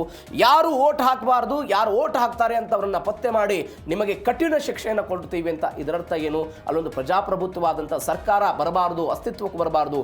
ಆ ಸರ್ಕಾರ ಅಸ್ತಿತ್ವಕ್ಕೆ ಬಂದರೆ ನನಗೆ ಪೆಟ್ಟು ಬೀಳುತ್ತೆ ಎನ್ನುವಂಥ ಆತಂಕ ಉಗ್ರಗಾಮಿ ಸಂಘಟನೆಗಳಿತ್ತು. ಈ ರೀತಿಯಾದಂಥ ಪೋಸ್ಟರ್ಗಳನ್ನು ಅಂಟಿಸುವ ಪ್ರಯತ್ನವನ್ನು ಮಾಡಿದ್ರು. ಅದರ ಮುಂದುವರೆದ ಭಾಗವಾಗಿ ಇದೀಗ ಈ ಎಲ್ಲ ಬೆಳವಣಿಗೆಗಳಾಗ್ತಾ ಇದೆ. ಇದಕ್ಕಿಂತ ಮೊದಲು ಏನು ಮಾಡ್ತಿದ್ರು, ಈ ಸೋಷಿಯಲ್ ಮೀಡಿಯಾ ಜಮಾನ ಬಂದ ನಂತರ ಅವುಗಳನ್ನೂ ಕೂಡ ಇವರು ಬಳಕೆ ಮಾಡಿಕೊಳ್ಳುವ ಹಂತಕ್ಕೆಲ್ಲ ಹೋಗಿದ್ರು. ಅದರ ಮೇಲೆ ಭಾರತೀಯ ಸೈನ್ಯ ಮತ್ತು ಸರ್ಕಾರ ಒಂದು ಕಣ್ಗಾವಲನ್ನು ಇಟ್ಟು ಇದೀಗ ಉಗ್ರರ ಹೆಡೆಮುರಿಯನ್ನು ಕಟ್ಟಿದ್ದನ್ನು ನಾವು ನೋಡ್ತಾ ಇದ್ದೇವೆ. ಇದು ಒಂದು. ಹಾಗಾದರೆ ಈ ಹೈಬ್ರಿಡ್ ಉಗ್ರರು ಅಂತ ಹೇಳ್ತಾ ಇದ್ದೀವಿ. ಯಾರು ಇವರು ಹೈಬ್ರಿಡ್ ಉಗ್ರರು? ಹೆಂಗಿರ್ತಾರೆ? ಎಲ್ಲಿಂದ ಬರ್ತಾರೆ? ಈ ಪ್ರಶ್ನೆಗೆ ಉತ್ತರ, ಯಾರ ಕಣ್ಣಿಗೂ ಕೂಡ ಬೀಳದಂತೆ ಸಾಮಾನ್ಯ ಜನರಂತೆ ಇವರು ಬದುಕ್ತಾರೆ. ವಿದ್ಯಾರ್ಥಿಗಳಾಗಿರ್ತಾರೆ, ಕಾರ್ಮಿಕರಾಗಿರ್ತಾರೆ, ಅಂಗಡಿಕಾರರ ಸೋಗಿನಲ್ಲಿ ಬದುಕೋ ಪ್ರಯತ್ನ ಮಾಡ್ತಾರೆ. ಯಾವುದೇ ಕ್ರಿಮಿನಲ್ ರೆಕಾರ್ಡ್ ಇರಲ್ಲ. ಪತ್ತೆ ಹಚ್ಚೋದು ಸವಾಲಾಗ್ಬಿಡುತ್ತೆ. ದಾಳಿ ಮಾಡಿ ಬಂದೂಕನ್ನು ಬಚ್ಚಿಟ್ಟು ಮತ್ತೆ ಸಾಮಾನ್ಯ ಜೀವನಕ್ಕೆ ಮರಳುವ ಪ್ರಯತ್ನವನ್ನು ಇವರೆಲ್ಲ ಮಾಡ್ತಾರೆ ಅಂತ. ಹೈಬ್ರಿಡ್ ಉಗ್ರರು ಅಂತ ಹೇಳಿದರೆ ಭದ್ರತಾ ಪಡೆಗಳ ಯಾವುದೇ ಅಧಿಕೃತ ಪಟ್ಟಿಯಲ್ಲಿ ಹೆಸರು ಇಲ್ಲದ ಸಾಮಾನ್ಯ ನಾಗರಿಕರಂತೆ ಬದುಕುವಂಥ ಅರೆಕಾಲಿಕ ಭಯೋತ್ಪಾದಕರು ಇವರೆಲ್ಲ. ಇವರು ಪೂರ್ಣಾವಧಿ ಉಗ್ರರಂತೆ ಕಾಡುಗಳಲ್ಲೋ ಅಥವಾ ಅಜ್ಞಾತ ಸ್ಥಳದಲ್ಲೋ ಅಡುಗುದಾಣಗಳಲ್ಲೆಲ್ಲ ಜೀವನ ಮಾಡಲ್ಲ. ವಿದ್ಯಾರ್ಥಿಗಳಂತಿರ್ತಾರೆ, ಅಂಗಡಿ ಮುಂಗಟ್ಟುಗಳಲ್ಲಿ ಕೆಲಸ ಮಾಡ್ತಿರ್ತಾರೆ, ಖಾಸಗಿ ನೌಕರರು ಇರ್ತಾರೆ, ದಿನಗೂಲಿ ಕಾರ್ಮಿಕರಾಗಿ ಸಮಾಜದಲ್ಲಿ ಎಂದಿನಂತೆ ಎಂದಿನಂತೆ ಸಮಾಜದಲ್ಲಿ ಜನ ಹೆಂಗಿರ್ತಾರೋ ಅದೇ ರೀತಿಯಲ್ಲಿ ಇರ್ತಾರೆ. ಯಾರೋ ನೋಡಿದ್ರೆ ಈತ ಟೆರರಿಸ್ಟು, ಉಗ್ರಗಾಮಿ ಅಥವಾ ದೇಶ ವಿರೋಧಿ ಕೃತ್ಯ ಮಾಡ್ತಿದ್ದಾನೆ ಯಾರಿಗೂ ಕೂಡ ಕಾಣಲ್ಲ. ಇದು ಒಂದು. ಎರಡನೇದ್ದು, ತಮ್ಮ ಕೆಲಸವನ್ನು ಮುಗಿಸಿ ಗಡಿಯಾಚೆಗಿನ ಹ್ಯಾಂಡ್ಲರ್ಗಳಿಂದ ಆದೇಶ ಬಂದಾಗ ಮಾತ್ರ ಇವರು ಕೆಲಸವನ್ನ ಕೆಲ ಗಂಟೆಗಳ ಕಾಲ ಮಾಡಿ ಉಗ್ರರಾಗಿ ಎಲ್ಲ ಕನ್ವರ್ಟ್ ಆಗ್ತಾರೆ. ಇದು ಒಂದು. ಎರಡನೇದ್ದು, ಇವ್ರದ್ದು ಯಾವುದೇ ಕ್ರಿಮಿನಲ್ ಬ್ಯಾಕ್ಗ್ರೌಂಡ್ ಇರಲ್ಲ, ಪೊಲೀಸ್ ರೆಕಾರ್ಡ್ ಕೂಡ ಇರಲ್ಲ. ಇವರು ಯಾವುದೋ ಉಗ್ರಗಾಮಿ ಸಂಘಟನೆಯ ಸಕ್ರಿಯ ಸದಸ್ಯರಾಗಿದ್ದಾರೆ ಅಂತ ಪೊಲೀಸ್ ರೆಕಾರ್ಡ್ ಕೂಡ ಇರಲ್ಲ. ಹೀಗಾಗಿ ಅವರನ್ನು ಪತ್ತೆ ಹಚ್ಚುವುದು ಕೂಡ ಕಷ್ಟ ಆಗುತ್ತೆ ಅಂತೆಲ್ಲ ಹೇಳ್ತಿದ್ದಾರೆ. ಮೂರನೇದ್ದು, ಟಾರ್ಗೆಟೆಡ್ ಕಿಲ್ಲಿಂಗ್ಸ್ ಇವರ ಮುಖ್ಯ ತಂತ್ರ ಆಗುತ್ತೆ. ಈ ಭಯೋತ್ಪಾದಕ ಸಂಘಟನೆಗಳಿಗೆ ಇವರು ಒಂದು ಟಾರ್ಗೆಟ್ ಕೊಡ್ತಾರೆ. ಏನು ಟಾರ್ಗೆಟ್ ಕೊಡ್ತಾರೆ ಅವರು? AK-47 ರೈಫಲ್ಗಳನ್ನು ಕೊಡುವ ಬದಲಾಗಿ ಈ ಬಟ್ಟೆ ಒಳಗೆ ಸುಲಭವಾಗಿ ಅಡಗಿಸಿಕೊಟ್ಟಬಹುದಾದಂಥ ಬಂದೂಕುಗಳನ್ನು, ಪಿಸ್ತೂಲ್ಗಳನ್ನು, ಹ್ಯಾಂಡ್ ಗ್ರೆನೇಡ್ಗಳನ್ನು ಇವರು ಕೊಡೋ ಪ್ರಯತ್ನವನ್ನು ಮಾಡ್ತಾರೆ. ಈ ಭಯ ಸೃಷ್ಟಿ ಮಾಡುವ ಕಾರಣಕ್ಕಾಗಿ ಅವರೇನು ಹೇಳ್ತಾರೆ, ಈ ಕಣಿವೆ ಪ್ರದೇಶದಲ್ಲಿ ಯಾರೋ ಹೊರ ರಾಜ್ಯದ ಕಾರ್ಮಿಕರು ಬರ್ತಾರೆ. ಮೊನ್ನೆ ನಾವು ನೋಡಿದ್ವಿ, ಬೇರೆ ರಾಜ್ಯದ ಕಾರ್ಮಿಕರು ಕೆಲಸಕ್ಕೆ ಹೋಗಿದ್ರು, ವಾಪಸ್ ಬಂದಂತಹ ಸಮಯದಲ್ಲಿ ಅವರನ್ನು ಹಿಡಿದು ಅವ್ರ ಮೇಲೆ ಹತ್ಯೆ ಮಾಡುವ ಪ್ರಯತ್ನ ಆಯಿತು ಅಂತ. ಇವರೂ ಕೂಡ ಅದೇ ರೀತಿಯಾಗಿ ಟಾರ್ಗೆಟ್ ಇರುತ್ತೆ ಈ ಹೈಬ್ರಿಡ್ ಉಗ್ರರಿಗೆ. ಯಾರೋ ವಲಸೆ ಕಾರ್ಮಿಕರು ಇರ್ತಾರೆ, ಅವರನ್ನು ಗುರಿಯಾಗಿಸಿಕೊಂಡು ದಾಳಿ ಮಾಡಬೇಕು. ಎರಡನೇದ್ದು, ಯಾರೋ ನೌಕರಸ್ಥರಿರ್ತಾರೆ, ಅವರನ್ನು ಗುರಿಯಾಗಿಸಿಕೊಂಡು ದಾಳಿ ಮಾಡಬೇಕು. ಯಾರೋ ಪೊಲೀಸ್ ಅಧಿಕಾರಿಗಳ ರಜೆ ಮೇಲೆ ಇರ್ತಾರೆ, ಅವರನ್ನು ಗುರಿಯಾಗಿಸಿಕೊಂಡು ದಾಳಿ ಮಾಡಬೇಕು. ಯಾರೋ ಪತ್ರಕರ್ತರು ಇರ್ತಾರೆ, ಆ ಪತ್ರಕರ್ತರನ್ನು ಗುರಿಯಾಗಿಸಿಕೊಂಡು ದಾಳಿ ಮಾಡಬೇಕು ಅಂತ ಈ ರೀತಿಯಾದ ಟಾರ್ಗೆಟ್ ಕೊಡೋ ಪ್ರಯತ್ನ ಮಾಡ್ತಾರೆ. ಇದರಲ್ಲಿ ಮತ್ತೆರಡು ವ್ಯತ್ಯಾಸ ಇದೆ. ಏನು ವ್ಯತ್ಯಾಸ? ಓವರ್ ಗ್ರೌಂಡ್ ವರ್ಕರ್ಸ್ ಅಂತ ಮತ್ತೊಂದು ಪಂಗಡ ಇದು. ಈ ಓವರ್ ಗ್ರೌಂಡ್ ವರ್ಕರ್ಸ್ ಏನು ಮಾಡ್ತಾರೆ, ಇವರು ನೇರವಾಗಿ ದಾಳಿ ಮಾಡೋದು ಇತ್ಯಾದಿ ಅಲ್ಲ. ಯಾರು ದಾಳಿ ಮಾಡ್ತಿರ್ತಾರಲ್ಲ ಅವರಿಗೆ ಸಹಾಯವನ್ನು ಮಾಡೋದು, ಅದು ವಸತಿ ಆಗಿರ್ಬೋದು, ಹಣಕಾಸು ಆಗಿರ್ಬೋದು, ಅದಾದ ನಂತರ ಮಾಹಿತಿ ಕೊಡೋದು. ಇಂತಹ ದೇಶ ವಿರೋಧಿಗಳು ಅನೇಕ ಜನ ಹುಟ್ಟಿಕೊಂಡಿದ್ದರ ಭಾಗವಾಗಿಯೇ ಭಯೋತ್ಪಾದಕ ಘಟನೆಗಳಾಗಿತ್ತು ಅಂತ ಅದರ ಮುಂದುವರೆದ ಭಾಗವಾಗಿ ಭಾರತ ಇವತ್ತು ಅವರನ್ನು ಹೆಡೆಮುರಿ ಕಟ್ಟುವ ಪ್ರಯತ್ನವನ್ನು ಮಾಡ್ತೀವಿ. ಒಂದು ನಿಮಗೆ ಬೆಸ್ಟ್ ಎಕ್ಸಾಂಪಲ್, ಕುಲ್ಗಾಮ್ನಲ್ಲಿ ಒಂದು ಘಟನೆ ಆಗುತ್ತೆ. ಆ ಕುಲ್ಗಾಮ್ನಲ್ಲಿ ಒಂದು ಅಟ್ಯಾಕ್ ಮಾಡಿದಂಥ ವ್ಯಕ್ತಿ ಯಾರಿರ್ತಾನೆ ಗೊತ್ತಾ? ಆತ ದಿನಗೂಲಿ ಕಾರ್ಮಿಕ. ಆತ ಬೆಳಗ್ಗೆಯಿಂದ ಸಂಜೆ ತನಕ ಕೆಲಸ ಮಾಡೋದು, ರಾತ್ರಿಯೆಲ್ಲ ತರಬೇತಿ, ಒಂದಲ್ಲ ಒಂದು ದಿನ ಅಟ್ಯಾಕ್ ಮಾಡುವ ಪ್ರಯತ್ನವನ್ನು ಮಾಡಿದ್ದ. ಆ ವ್ಯಕ್ತಿಯ ವಿಚಾರಣೆ ಮಾಡಿದಾಗ ಆತ ಒಬ್ಬ ಕಾರ್ಮಿಕ ಆಗಿದ್ದ ಅಂತ. ಇಂಥವರನ್ನ ಬಳಕೆ ಮಾಡಿಕೊಂಡು ದೇಶ ವಿರೋಧಿ ಕೃತ್ಯಕ್ಕೆ ಬಳಸಿಕೊಳ್ಳುವಂಥ ನೀಚ ಕೆಲಸಕ್ಕೆ ಭಯೋತ್ಪಾದಕರು ಮುಂದಾಗ್ತಾ ಇದ್ದಾರೆ. ಅವರನ್ನು ಭಾರತ ಇವತ್ತು ಹೊಡೆದುರುಳಿಸಿದೆ, 13 ಜನರನ್ನು ತೆಗೆದುಕೊಂಡಿದ್ದಾರೆ. ಇದು ಒಂದು. ಇವೆಲ್ಲದರ ನಡುವೆ ಹ್ಯಾಂಡ್ಲರ್ಗಳ ಎನ್ಕ್ರಿಪ್ಟ್ ಚಾಟ್ ಬಯಲಾಗಿರೋದು. ಇದು ಹೆಂಗೆ ಪತ್ತೆ ಹಚ್ತಾರೆ ಇವರನ್ನ? ಸೋಷಿಯಲ್ ಮೀಡಿಯಾಗಳು, ಅವರು ಬಳಸುವಂತಹ ಬೇರೆ ಬೇರೆ ಡಿಜಿಟಲ್ ಪ್ಲಾಟ್ಫಾರ್ಮ್ಗಳು, ಇವುಗಳನ್ನು ಇದೇ ಸಾಮಾಜಿಕ ಮಾಧ್ಯಮಗಳ ಮುಖಾಂತರ ಯುವಕರ ಬ್ರೈನ್ ವಾಶ್ ಆಗುತ್ತೆ. ಅವ್ರಿಗೇನೋ ತುಂಬಿಡೋದು, ಅವ್ರಿಗೆ ಬೇಕಾದಂತಹ ವ್ಯವಸ್ಥೆಯಲ್ಲಿ ಅವರನ್ನು ತುಂಬೋ ಪ್ರಯತ್ನವನ್ನು ಮಾಡ್ತಾರೆ. TRF ಸಂಘಟನೆಯಿಂದ ಆನ್ಲೈನ್ ಮುಖಾಂತರ ಆಜ್ಞೆಗಳಾಗುತ್ತೆ. ನಿರ್ದಿಷ್ಟ ವ್ಯಕ್ತಿಗಳನ್ನು ಗುರುತಿಸಿ ಟಾರ್ಗೆಟೆಡ್ ಕಿಲ್ಲಿಂಗ್ ತರಬೇತಿಯನ್ನು ಕೊಡೋ ಪ್ರಯತ್ನ ಮಾಡ್ತಿದ್ದಾರೆ. ಬಂಧಿತರ ಮೊಬೈಲ್ನಲ್ಲೆಲ್ಲ ವಿಧ್ವಂಸಕ ಕೃತ್ಯದ ಒಂದು ಬ್ಲೂ ಪ್ರಿಂಟ್ ಎಲ್ಲ ಸಿಕ್ಕಿದೆ ಅಂತೆಲ್ಲ ಹೇಳ್ತಾ ಇದ್ದಾರೆ. ಎನ್ಕ್ರಿಪ್ಟ್ ಚಾಟ್ಗಳು ಸಂವಹನ ಜಾಲವನ್ನೆಲ್ಲ ಹಿಡಿದಿದ್ದಾರೆ ಅಂತ. ಅವರು ಸಾಮಾನ್ಯವಾಗಿ ಫೋನ್ ಕರೆಗಳು, ವಾಟ್ಸಪ್ನೆಲ್ಲ ಮುಖಾಂತರ ಮಾಡಿದರೆ ಅದನ್ನೆಲ್ಲ ಕಂಡು ಹಿಡಿತಾರೆ ಅನ್ನೋ ಕಾರಣಕ್ಕಾಗಿ ಅವ್ರೇನು ಮಾಡ್ತಿದ್ದಾರೆ, ಥ್ರೀಮಾ, ಎಲಿಮೆಂಟ್, ಬ್ಲ್ಯಾಕ್ಬೆರಿ ಮೆಸೆಂಜರ್, ಡಸ್ಟ್ನಂಥ ಒಂದು ಕಠಿಣ ಎನ್ಕ್ರಿಪ್ಟನ್ನು ಹೊಂದಿರುವಂಥ ಅಪ್ಲಿಕೇಶನ್ಗಳನ್ನೆಲ್ಲ ಬಳಕೆ ಮಾಡ್ಕೊಳ್ತಾ ಇದ್ರು ಅನ್ನೋದು ಸದ್ಯಕ್ಕೆ ಬರ್ತಾ ಇರುವಂಥ ಅಪ್ಡೇಟು. ಇವೆಲ್ಲವೂ ಕೂಡ ಇದೀಗ ಅವರನ್ನು ಸೆರೆ ಹಿಡಿದಾಗ ಸಿಕ್ಕಿದೆ ಅಂತ ಡೀಟೇಲ್ಸ್ ಬರ್ತಾ ಇದೆ. ತನಿಖೆ ಆಗುತ್ತೆ, ಏನಾಗುತ್ತೆ ನೋಡೋಣ. ಇದು ಒಂದು. ಇವೆಲ್ಲದರ ನಡುವೆ ಕಣಿವೆಯಲ್ಲಿ ಹೈ ಅಲರ್ಟ್ ಘೋಷಣೆ ಆಗಿದೆ. ಡ್ರೋನ್ ಕಣ್ಗಾವಲು ಕೂಡ ಇದೆ. ಸಹಜವಾಗಿ ಭೀತಿ ಹೊಂದಿರುವ ಕಾರಣಕ್ಕಾಗಿ ಒಂದು ಹೈ ಅಲರ್ಟ್ ಅನ್ನು ಘೋಷಣೆ ಮಾಡಿದ್ದಾರೆ. ರಾಷ್ಟ್ರೀಯ ಹೆದ್ದಾರಿಗಳು, ಅದಾದ ನಂತರ ಗಡಿ ಗ್ರಾಮಗಳಲ್ಲಿ ಒಂದು ಬಿಗಿ ತಪಾಸಣೆಯನ್ನು ಕೂಡ ಮಾಡಲಾಗಿದೆ. ಅಂದರೆ ಗಡಿ ಗ್ರಾಮಗಳೇನಿದೆ, ಅದಾದ ನಂತರ ಹೆದ್ದಾರಿಗಳೇನಿದೆ, ಅಲ್ಲಿ ಸಹಜವಾಗಿ POKಯಲ್ಲಿ ಅರಾಜಕತೆ ಸೃಷ್ಟಿಯಾಗಿರುವ ಕಾರಣಕ್ಕಾಗಿ ಇಂಥದ್ದೊಂದು ಎಲ್ಲವೂ ಬೆಳವಣಿಗೆ ಆಗಬಹುದು ಎನ್ನುವಂಥ ಆತಂಕ. ಡ್ರೋನ್ ಮುಖಾಂತರ ಉಗ್ರ ಅಡುಗುದಾಣಗಳ ಮೇಲೆ ನಿರಂತರವಾಗಿ ನಿಗಾ ಇಡಲಾಗಿದೆ. ಮೊಬೈಲ್ ಚೆಕ್ ಪೋಸ್ಟ್ ಮುಖಾಂತರ ಅನುಮಾನಾಸ್ಪದ ವ್ಯಕ್ತಿಗಳ ತಪಾಸಣೆ ಆಗ್ತಿದೆ. ಭದ್ರತಾ ಪಡೆಗಳ ಹತ್ಯೆಗೆ ಹೊಂಚು ಹಾಕಿದಂಥ ಉಗ್ರರ ಮೇಲೂ ಕೂಡ ಸರ್ಜಿಕಲ್ ನಿಗಾವನ್ನು ಸದ್ಯಕ್ಕೆ ಇಡಲಾಗಿದೆ. ಇದು ಕಣಿವೆ ಪ್ರದೇಶದಲ್ಲಿ ಆಗಿರುವಂತಹ ಮಹತ್ವದ ಬೆಳವಣಿಗೆ. ಈ ಮಹತ್ವದ ಬೆಳವಣಿಗೆಯ ಬೆನ್ನಲ್ಲೇ ಕಣಿವೆಯಲ್ಲಿ ಒಂದು ಹೈ ಅಲರ್ಟ್ ಅನ್ನು ಕೂಡ ಸದ್ಯಕ್ಕೆ ಘೋಷಣೆ ಮಾಡಲಾಗಿದೆ. ಸರ್ಕಾರ ಹೆಂಗೆ ತೆಗೆದುಕೊಂಡು ಹೋಗುತ್ತೆ, ಅವರನ್ನು ಹೆಂಗೆ ಮಟಾಮಾಶ್ ಮಾಡುತ್ತೆ ಕಾದ್ ನೋಡೋಣ. 2024ರಲ್ಲಷ್ಟೇ ನಾವು ಲೋಕಸಭಾ ಚುನಾವಣೆಯನ್ನು ಎದುರಿಸಿದ್ವಿ. BJPಗೆ 2019-14ರಲ್ಲಿ ಬಂದಂತಹ ಬಹುಮತ ಬರಲಿಲ್ಲ. ಹೀಗಾಗಿ NDA ಮೈತ್ರಿಕೂಟ ಇದೀಗ ಕೇಂದ್ರದಲ್ಲಿ ಅಧಿಕಾರವನ್ನು ನಡೆಸ್ತಾ ಇದೆ. ಹೆಚ್ಚು ಕಡಿಮೆ 2.5 ವರ್ಷ ಆಯಿತು NDA ಸರ್ಕಾರ ಬಂದು. ಇಡೀ ದೇಶದಾದ್ಯಂತ ಜೆನ್ಸಿಗಳು, ಯುವಕರು, ವಿದ್ಯಾರ್ಥಿಗಳು ಅಥವಾ ಜನಸಾಮಾನ್ಯರು ಕೇಂದ್ರ ಸರ್ಕಾರದ ವಿರುದ್ಧ ಬೇರೆ ಬೇರೆ ಕಾರಣಗಳಿಗಾಗಿ ಪ್ರತಿಭಟನೆ ಮಾಡಿದ್ದನ್ನು ನೋಡಿದ್ದೀವಿ. 2024ರ ಲೋಕಸಭಾ ಚುನಾವಣೆಯ ನಂತರ ಬೇರೆ ಬೇರೆ ರಾಜ್ಯಗಳಲ್ಲಿ ವಿಧಾನಸಭಾ ಚುನಾವಣೆಗಳು ಕೂಡ ನಡೆದು ಹೋಗಿದ್ದನ್ನು ನೋಡಿದ್ದೀವಿ. BJP ಆ ಚುನಾವಣೆಗಳಲ್ಲಿ ತನ್ನ ಪಾರಮ್ಯವನ್ನು ಕಂಟಿನ್ಯೂ ಮಾಡಿಕೊಂಡಿದ್ದನ್ನು ಬಂದಿದ್ದನ್ನು ನೋಡಿದ್ವಿ. ಇವೆಲ್ಲದರ ನಡುವೆ ಈಗ ಒಂದು ಪ್ರಶ್ನೆ ಬರುತ್ತೆ. ಈಗ ಏನಾದರೂ ಲೋಕಸಭಾ ಚುನಾವಣೆ ನಡೆದು ಬಿಟ್ರೆ ಯಾರು ಅಧಿಕಾರಕ್ಕೆ ಬರ್ತಾರೆ? ಮೋದಿ ಅವರನ್ನ ಎದುರಿಸ್ತಾ ಇರುವಂಥ ಇಂಡಿಯಾ ಮೈತ್ರಿಕೂಟ ಅಧಿಕಾರಕ್ಕೆ ಬರುತ್ತೋ ಅಥವಾ ಎನ್ ಡಿ ಎ ಮೈತ್ರಿಕೂಟವೇ ಅಧಿಕಾರವನ್ನು ಉಳಿಸ್ಕೊಳ್ಳುತ್ತೋ? ಈ ಪ್ರಶ್ನೆಗೆ ಒಂದು ಸಮೀಕ್ಷೆಯಿಂದ ಕೆಲವೊಂದಿಷ್ಟು ಅಂಕಿಅಂಶಗಳು ಹೊರಗೆ ಬರ್ತಾ ಇದೆ. ಹಾಗಾದರೆ ಯಾರು ಅಧಿಕಾರಕ್ಕೆ ಬರ್ತಾರೆ? ಪ್ರಶ್ನೆಗೆ ಉತ್ತರ ತೆಗೆದುಕೊಳ್ಳೋಣ. ಇದು ಒಂದು ವೇಳೆ ಯಾರಾದರೂ ಅಧಿಕಾರಕ್ಕೆ ಬಂದರೆ ಪ್ರಧಾನಿ ಯಾರಾಗ್ತಾರೆ, ಯಾರು ಆಗಬೇಕು ಅಂತ ಜನ ಬಯಸ್ತಾ ಇದ್ದಾರೆ.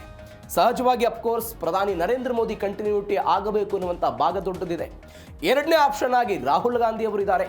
ಮೂರನೇ ಆಪ್ಷನ್ ಆಗಿ ಇಷ್ಟು ದಿನಗಳ ಕಾಲ ಅಖಿಲೇಶ್ ಯಾದವ್, ಅದಾದ ನಂತರ ಮಮತಾ ಬ್ಯಾನರ್ಜಿ, ಬೇರೆ ನಾಯಕರುಗಳೆಲ್ಲ ಬರ್ತಿದ್ರಲ್ಲ, ಆ ನಾಯಕರ ಪಟ್ಟಿ ಸದ್ಯಕ್ಕೆ ಹಿಂದಕ್ಕೆ ಹೋಗಿದೆ.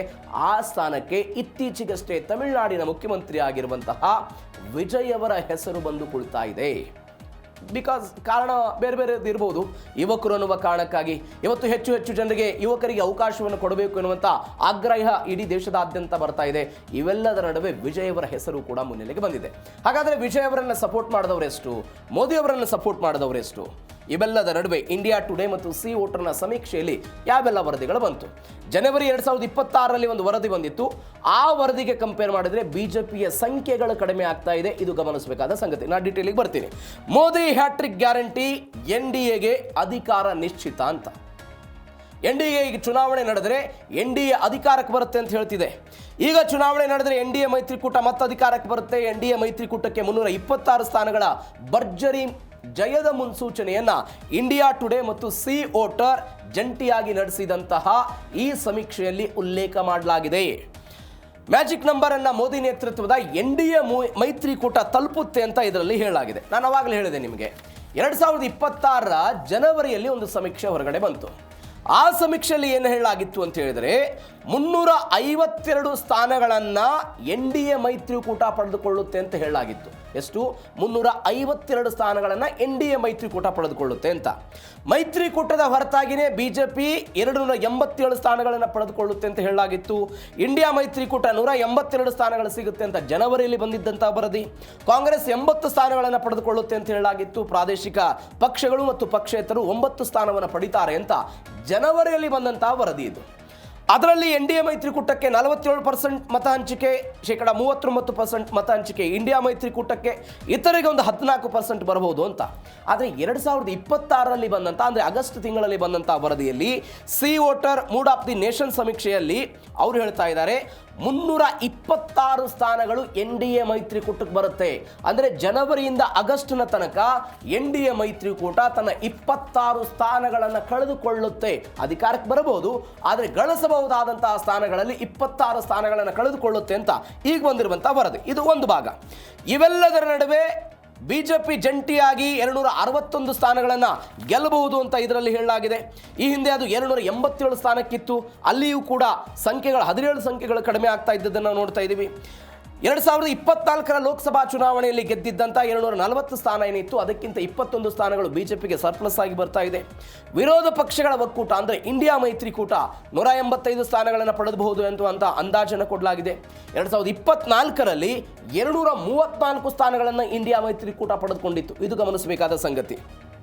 234 ಇಂಡಿಯಾ ಮೈತ್ರಿಕೂಟಕ್ಕೆ 2 ವರ್ಷಗಳ ಹಿಂದೆ ಬಂದಿತ್ತು.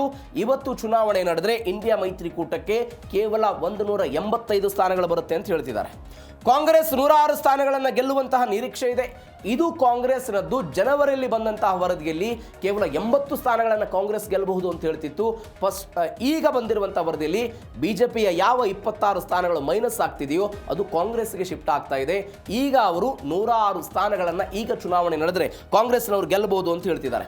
ಇವನ್ ನಾನು ಅವಾಗಲೇ ಹೇಳಿದೆ, ವೋಟಿಂಗ್ ಪರ್ಸೆಂಟೇಜ್ನಲ್ಲೂ ಕೂಡ 2% ಬಿಜೆಪಿಗೆ ಕಡಿಮೆ ಆಗಿದೆ, 45%. ಇಂಡಿಯಾ ಒಕ್ಕೂಟ ಮತ್ತು ಬಿಜೆಪಿ ತಲಾ 39% ವೋಟ್ ಹಂಚಿಕೆಯನ್ನು ತೆಗೆದುಕೊಳ್ತಾರಂತೆ. ಕಾಂಗ್ರೆಸ್ನವರು 21% ವೋಟ್ ಹಂಚಿಕೆಯನ್ನು ತೆಗೆದುಕೊಳ್ತಾರೆ ಅಂತ. ಅಂದರೆ ಜನವರಿಗೂ ಮತ್ತು ಆಗಸ್ಟಿಗೂ ಕಂಪೇರ್ ಮಾಡಿದಾಗ ವ್ಯತ್ಯಾಸಗಳು ದೊಡ್ಡ ಮಟ್ಟದಲ್ಲಿ ಆಗಿದ್ದನ್ನು ನೋಡ್ತಾ ಇದ್ದೀವಿ. ಇವೆಲ್ಲದರ ನಡುವೆ ಪ್ರಧಾನಿ ರೇಸ್ನಲ್ಲಿ ಯಾರಿದ್ದಾರೆ? ಸಹಜವಾಗಿ ನರೇಂದ್ರ ಮೋದಿ, ರಾಹುಲ್ ಗಾಂಧಿ ಅವರಾದ ನಂತರ ಇದೀಗ ವಿಜಯ್ ಅವರು ಬಂದಿರೋದು.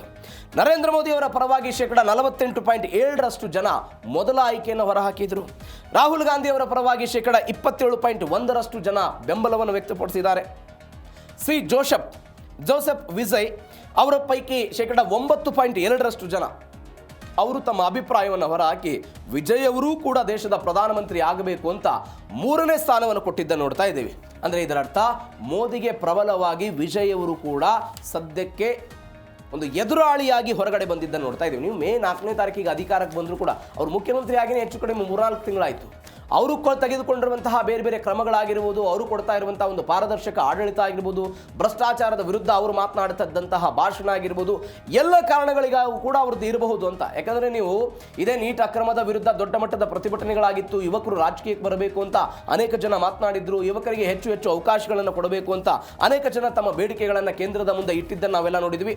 ಇವೆಲ್ಲದರ ಭಾಗವಾಗಿಯೂ ಕೂಡ ಆಗಬಹುದು ಅಂತ ಸದ್ಯಕ್ಕೆ ಬರ್ತಾ ಇರುವಂಥ ಅಪ್ಡೇಟು. ಆದರೆ ನರೇಂದ್ರ ಮೋದಿಯವರ ಸ್ಥಾನಕ್ಕೆ ಸದ್ಯಕ್ಕೆ ಏನು ಧಕ್ಕೆ ಆಗೋದಿಲ್ಲ.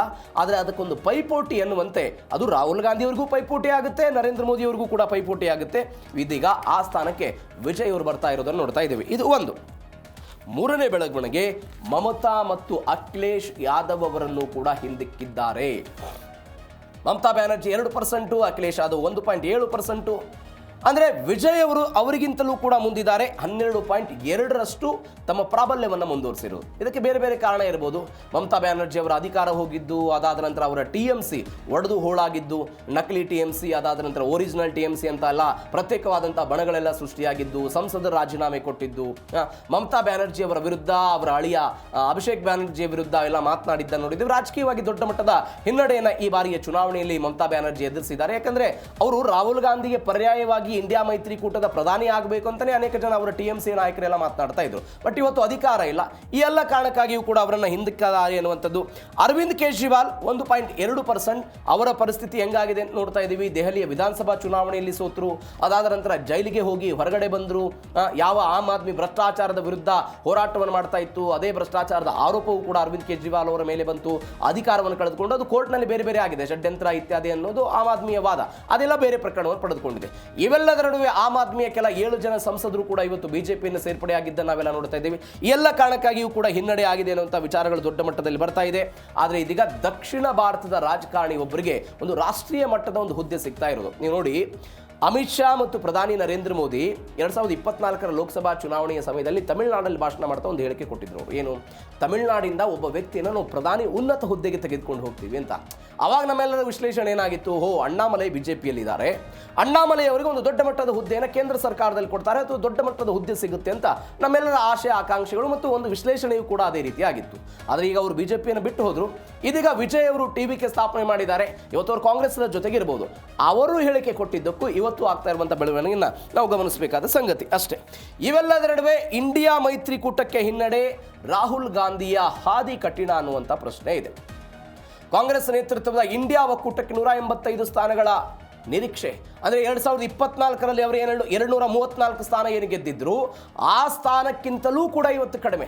ಈಗ ರಾಹುಲ್ ಗಾಂಧಿ ಸೇರಿದಂತೆ ಅನೇಕ ಜನ ಇಂಡಿಯಾ ಮೈತ್ರಿಕೂಟ ನಾಯಕರುಗಳೆಲ್ಲ ಏನು ಮಾತನಾಡ್ತಾರೆ, ಮೋದಿಯವರ ವಿರುದ್ಧ ಅಲೆ ಇದೆ, ಬೇರೆ ಬೇರೆ ಪ್ರಕರಣಗಳಲ್ಲಿ ಮೋದಿಯವರ ಸರ್ಕಾರದ ವಿರುದ್ಧ ಒಂದು ಅಸಮಾಧಾನ ಇದೆ ಅಂತ ಅನೇಕ ಜನ ಮಾತನಾಡ್ತಾರೆ. ಬಟ್ ಈಗ ಬಂದಿರುವಂಥ ಈ ಫಲ್ಸ್ನಲ್ಲಿ ಈ ಅಂಕಿಗಳು ಬರ್ತಾ ಇರೋದು 234 ಸ್ಥಾನಕ್ಕೆ ಹೋಲಿಕೆ ಮಾಡಿದರೆ ದೊಡ್ಡ ಹೊಡಿತ ಆಗ್ತಾ ಇದೆ.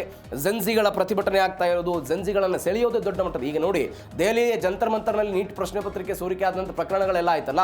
ಇವತ್ತು ಬಿಜೆಪಿಯ ಮಾತೃ ಸಂಘಟನೆ ಆದಂಥ RSS ಕೂಡ ಯುವಕರನ್ನ ತನ್ನತ್ತ ಸೆಳೆಯಬೇಕು ಅಂತ ಪ್ರಯತ್ನವನ್ನು ಪಡ್ತಿದೆ. ಬಿಜೆಪಿಯವರು ಕೂಡ ಈಗ ಮುಂಬರುವಂತಹ ಈಗ 2022ರಲ್ಲಿ ಒಂದು 7 ರಾಜ್ಯಗಳ ಚುನಾವಣೆ ಇದೆ. ಉತ್ತರ ಪ್ರದೇಶ ಸೇರಿದಂತೆ ಬೇರೆ ಬೇರೆ ರಾಜ್ಯಗಳಲ್ಲೆಲ್ಲ ಚುನಾವಣೆ ಇದೆ.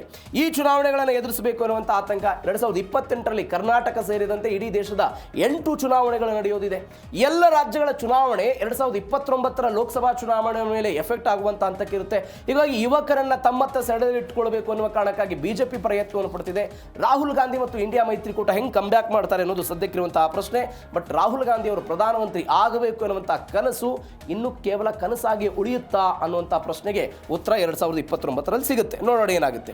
ಇವೆಲ್ಲದರ ನಡುವೆ 2029ಕ್ಕೆ ವಿಜಯ್ ಫಾರ್ PM ಎನ್ನುವಂಥ ರಣಕಹಳೆ. ದಕ್ಷಿಣ ಭಾರತದಿಂದ ಮತ್ತೊಬ್ಬ ಪ್ರಧಾನಿ ತಮಿಳುನಾಡಲ್ಲಿ ಇದೀಗ ಚರ್ಚೆ ಶುರುವಾಗಿದೆ. ದಕ್ಷಿಣ ಭಾರತದಿಂದ ಇಬ್ಬರಾಗಿದ್ದಾರೆ, ದೇವೇಗೌಡರು, ಅದಾದ ನಂತರ ಈ ಹಿಂದೆ ಪ್ರಧಾನಿಯಾಗಿದ್ದವರು PV ನರಸಿಂಹರಾವ್ ಅವರು. ಆಂಧ್ರ ಪ್ರದೇಶದಿಂದ ಅವರು ಆಯ್ಕೆಯಾಗಿದ್ದರು 1991ರಿಂದ 96ರ ತನಕ ಪೂರ್ಣಾವಧಿ. ಅದಾದ ನಂತರ 1996ರಿಂದ 97ರ ತನಕ ನಮ್ಮದೇ ರಾಜ್ಯದ ದೇವೇಗೌಡರು ದಕ್ಷಿಣ ಭಾರತದಿಂದ ಪ್ರಧಾನಿಯಾಗಿದ್ದನ್ನು ನೋಡ್ತಾ ಇದ್ದೀವಿ. ಹೀಗಾಗಿ ಭವಿಷ್ಯದ ಪ್ರಧಾನಿ ಎನ್ನುವಂತಹ ಚರ್ಚೆಗಳು ಇದೀಗ ದೊಡ್ಡ ಮಟ್ಟದಲ್ಲಿ ಬರ್ತಾ ಇದೆ.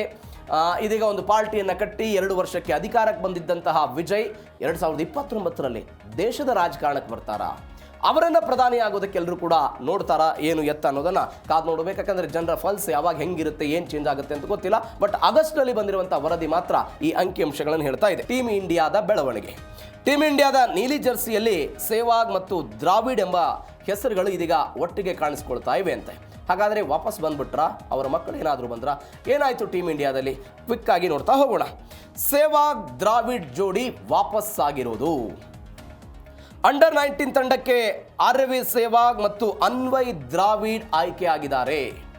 ವೀರೇಂದ್ರ ಸೆಹ್ವಾಗ್ ಅವರ ಹಿರಿಯ ಮಗ ಆರ್ಯವೀರ್ಗೆ ರಾಷ್ಟ್ರೀಯ ತಂಡಕ್ಕೆ ಮೊದಲ ಬಾರಿಗೆ ಅವಕಾಶವನ್ನು ಕೊಟ್ಟಿರುವುದು. ರಾಹುಲ್ ದ್ರಾವಿಡ್ ಅವರ ಕಿರಿಯ ಪುತ್ರ ಅನ್ವಯ್ಗೆ ವಿಕೆಟ್ ಕೀಪರ್ ಬ್ಯಾಟರ್ ಆಗಿ ಸ್ಥಾನವನ್ನು ಕೊಟ್ಟಿದ್ದಾರೆ. ಸೆಪ್ಟೆಂಬರ್ 18ರಿಂದ ಆಸ್ಟ್ರೇಲಿಯಾ ವಿರುದ್ಧ ಸರಣಿ ಆರಂಭ ಆಗ್ತಾ ಇದೆ. ಈ ಸರಣಿಗೆ ಇದೀಗ ವೀರೇಂದ್ರ ಸೆಹ್ವಾಗ್ ಮತ್ತು ರಾಹುಲ್ ದ್ರಾವಿಡ್ ಅವರ ಪುತ್ರರಾದಂಥ ಆರ್ಯವೀರ್ ಸೆಹ್ವಾಗ್ ಮತ್ತು ಅನ್ವಯ್ ದ್ರಾವಿಡ್ ಅವರನ್ನು ಭಾರತದ ಅಂಡರ್ 19 ತಂಡಕ್ಕೆಲ್ಲ ಆಯ್ಕೆ ಮಾಡಲಾಗಿದೆ. 297 ರನ್ಗಳ ಭರ್ಜರಿ ಇನ್ನಿಂಗ್ಸ್ ಆಡಿದ್ದಂಥ ಆರ್ಯವೀರ್ ಅವರಿಗೆ ರಾಷ್ಟ್ರೀಯ ತಂಡದಿಂದ ಮೊದಲ ಬಾರಿ ಅವಕಾಶ ಸಿಕ್ಕಿದೆ. ಮತ್ತೊಂದು ಕಡೆ ವಿಕೆಟ್ ಕೀಪರ್ ಬ್ಯಾಟರ್ ಆಗಿ ಮಿಂಚ್ತಾ ಇದ್ದಂಥ ಅನ್ವಯ್ ದ್ರಾವಿಡ್ ತಂಡದಲ್ಲಿ ಇದೀಗ ಸ್ಥಾನವನ್ನು ಗಿಟ್ಟಿಸಿಕೊಂಡಿದ್ದಾರೆ. ಸೆಪ್ಟೆಂಬರ್ 18ರಿಂದ ಆಸ್ಟ್ರೇಲಿಯಾದ ವಿರುದ್ಧ ಸರಣಿ ಶುರುವಾಗ್ತಾ ಇದೆ. ಹೀಗಾಗಿ ಸೆಹ್ವಾಗ್ ಮತ್ತು ದ್ರಾವಿಡ್ ಎನ್ನುವಂಥ ಜೋಡಿ ಮೈದಾನಕ್ಕೆ ಇಳಿತಾ ಇದೆ. ನೋಡೋಣ ಏನಾಗುತ್ತೆ ಅಂತ. ಇವೆಲ್ಲದರ ನಡುವೆ baby boss Vaibhav Suryavanshi out ಆಗಿರೋ ಘಟನೆ. ಸ್ಫೋಟಕ ಬ್ಯಾಟಿಂಗ್ ಸೆನ್ಸೇಷನ್ ಕ್ರಿಯೇಟ್ ಮಾಡಿದ್ದಂಥ ವೈಭವ್ಗೆ ಅಂಡರ್ 19 ತಂಡದಲ್ಲಿ ಅವಕಾಶ ಇಲ್ಲ. ಕೇವಲ 15 ವರ್ಷಕ್ಕೆ ಅಂತಾರಾಷ್ಟ್ರೀಯ ಮಟ್ಟದಲ್ಲಿ ಇವರ ಪ್ರತಿಭೆ ಮಿಂಚಿತ್ತು. ಅದನ್ನೆಲ್ಲವನ್ನು ಕೂಡ ನಾವು ನೋಡಿದ್ದೀವಿ. ಆಸ್ಟ್ರೇಲಿಯಾದ ವಿರುದ್ಧ ಸರಣಿಯಿಂದ ಅವರನ್ನು ಕೈಬಿಟ್ಟಿದೆ BCCA. ಆಯ್ಕೆಗಾರರ ನಿರ್ಧಾರಕ್ಕೆ ಕ್ರಿಕೆಟ್ ವಲಯದೆಲ್ಲ ದೊಡ್ಡ ಮಟ್ಟದ ಚರ್ಚೆ ಸದ್ಯಕ್ಕೆ ಆಗ್ತಾ ಇದೆ. ವೈಭವ್ ಸೂರ್ಯವಂಶಿ ಅವರನ್ನು ಕೈಬಿಡುವ ಮುಖಾಂತರ BCCA ಆಯ್ಕೆ ತಂಡದವರೆಲ್ಲ ಒಂದು ನಿರ್ಧಾರವನ್ನು ತೆಗೆದುಕೊಂಡಿದ್ದಾರೆ. ಇಂಗ್ಲೆಂಡ್ ಪ್ರವಾಸ ಮಾಡಿದ್ರು, ಅಂತಾರಾಷ್ಟ್ರೀಯ ಮಟ್ಟದಲ್ಲಿ ದಾಖಲೆಯ ವೇಗದಲ್ಲಿ ರನ್ನನ್ನೆಲ್ಲ ಕಲೆ ಹಾಕಿದ್ರು. ಇದೀಗ ಅವರಿಗೆ ಸ್ಥಾನ ಸಿಗದೇ ಇರೋದು ಅಭಿಮಾನಿಗಳಲ್ಲೆಲ್ಲ ಹುಬ್ಬೇರಿಸುವಂತೆ ಮಾಡಿದೆ ಅಂತ ಎಲ್ಲ ದೊಡ್ಡ ಮಟ್ಟದ ಚರ್ಚೆ ಆಗ್ತಾ ಇದೆ. ಇವೆಲ್ಲದರ ನಡುವೆ ಯಾಕಿಲ್ಲ ವೈಭವ್ಗೆ ಸ್ಥಾನ ಅನ್ನೋ ಪ್ರಶ್ನೆ. ಒಬ್ಬ ಆಟಗಾರನಿಗೆ ಒಂದೇ ಅಂಡರ್ 19 ವಿಶ್ವಕಪ್ 2016ರಲ್ಲಿ BCCI ಒಂದು ನಿಯಮ ಇದೆ. ಆ ನಿಯಮದ ಪ್ರಕಾರ ಒಬ್ಬ ಆಟಗಾರನಿಗೆ ಒಂದೇ ಅಂಡರ್ 19 ವಿಶ್ವಕಪ್ ಅಂತ. ಈಗಾಗಲೇ 2026ರ ವಿಶ್ವಕಪ್ ತಂಡದಲ್ಲಿ ವೈಭವ್ ಸೂರ್ಯವಂಶಿ ಆಡಿದ್ರು, ಗುರುತಿಸಿಕೊಂಡಿದ್ರು. ಎರಡನೇ ಬಾರಿಗೆ ಅವಕಾಶ ಬೇಡ ಅನ್ನೋದು BCCI ಮಂಡಳಿಯ ಕಟ್ಟುನಿಟ್ಟಿನ ನಿರ್ಧಾರ ಅಂತೆ. ಹೀಗಾಗಿ ಪ್ರತಿಭೆಗಿಂತ BCCIನ ನಿಯಮಕ್ಕೆ ಆದ್ಯತೆ ಅಂತ ಆಯ್ಕೆಗಾರ ಹೇಳಿದ್ದಾರೆ. ಈ ಕಾರಣಕ್ಕಾಗಿ ಅವರಿಗೆ ಅವಕಾಶವನ್ನು ತಪ್ಪಿದೆ ಅಂತ. ಇದು ಒಂದು. ಇನ್ನು ಕೊನೆಯ ಬೆಳವಣಿಗೆ, ಆಸೀಸ್ ಸರಣಿಗೆ ಭಾರತದ ಯುವ ಸೈನ್ಯ. ಏಕದಿನ ತಂಡಕ್ಕೆ ರೈಂಚದಾನಿ ನಾಯಕ ಯಶ್ವರ್ಧನ್ ಉಪನಾಯಕ ಆಗ್ತಾ ಇದ್ದಾರೆ. ಆರ್ಯವೀರ್, ಅನ್ವಯ್, VK ವಿನೀತ್, ಕುಶಾಗ್ ರೋಜಾ ಇವರೆಲ್ಲರೂ ಕೂಡ ಪ್ರಮುಖವಾಗಿ ಆಡುವಂಥ ಆಟಗಾರರು. ಸೆಪ್ಟೆಂಬರ್ 18ರಿಂದ ರಾಜ್ಕೋಟ್ನಲ್ಲಿ 3 ಏಕದಿನ ಪಂದ್ಯಗಳ ಸರಣಿಯಾಗುತ್ತೆ. ಟೆಸ್ಟ್ ಸರಣಿಗೆ ಯಶ್ವರ್ಧನ್ ಚೌಹಾಣ್ ನಾಯಕತ್ವವನ್ನು ಕೊಟ್ಟಿದ್ದಾರೆ. ಹೀಗಾಗಿ 3 ಏಕದಿನ ಪಂದ್ಯಗಳ ಸರಣಿ ಇದು. ತದನಂತರ ಟೆಸ್ಟ್ ಸರಣಿಗೆ ಯಶ್ವರ್ಧನ್ ಚೌಹಾಣ್ ನಾಯಕತ್ವವನ್ನು ವಹಿಸ್ತಾರೆ. ವೈಭವ್ ಸೂರ್ಯವಂಶಿ ಸೆಪ್ಟೆಂಬರ್ 13ರಿಂದ ನಡೆಯುವಂಥ ಅಫ್ಘಾನಿಸ್ತಾನದ ವಿರುದ್ಧದ T20 ಸರಣಿಯಲ್ಲೂ ಕೂಡ ಕಣಕ್ಕಿಳಿತಾರೆ. ಆಸೀಸ್ ಪಡೆಯನ್ನು ಎದುರಿಸೋದಕ್ಕೆ ಭಾರತದ ಭವಿಷ್ಯದ ತಾರೆಗಳು ಸಂಪೂರ್ಣವಾಗಿ ಸಿದ್ಧರಾಗಿದ್ದಾರೆ ಅನ್ನೋದು ಸದ್ಯಕ್ಕೆ ಬರ್ತಾ ಇರುವಂಥ ಅಪ್ಡೇಟು. ಹೀಗಾಗಿ ತಂಡವು ಕೂಡ ಪ್ರಕಟ ಆಗಿದೆ. ತಂಡದ ಪ್ರವಾಸ ಎಲ್ಲವೂ ಕೂಡ ಆಗುತ್ತೆ. ಈಗ ವೈಭವ್ ಸೂರ್ಯವಂಶಿ ಅವರು ಹೊರಗಡೆ ಬಂದಿದ್ದರ ಬಗ್ಗೆ ದೊಡ್ಡ ಮಟ್ಟದ ಚರ್ಚೆಗಳು. ಇವೆಲ್ಲದರ ನಡುವೆ ಭಾರತದ ತಂಡ ಪ್ರಕಟ ಆಗಿದೆ. ಏನಾಗುತ್ತೆ ಟೀಮ್ ಇಂಡಿಯಾ ಕಾದು ನೋಡೋಣ. ಇದರೊಂದಿಗೆ ಇವತ್ತಿನ ಜೀ ಕನ್ನಡ ನ್ಯೂಸ್ ಡಿಎನ್ಎ ಮುಗಿಸ್ತಾ ಇದ್ದೀನಿ. ನೋಡ್ತಾ ಇರಿ ಜೀ ಕನ್ನಡ ನ್ಯೂಸ್, ಸತ್ಯವೇ ಸುದ್ದಿಯ ಜೀವಾಳ.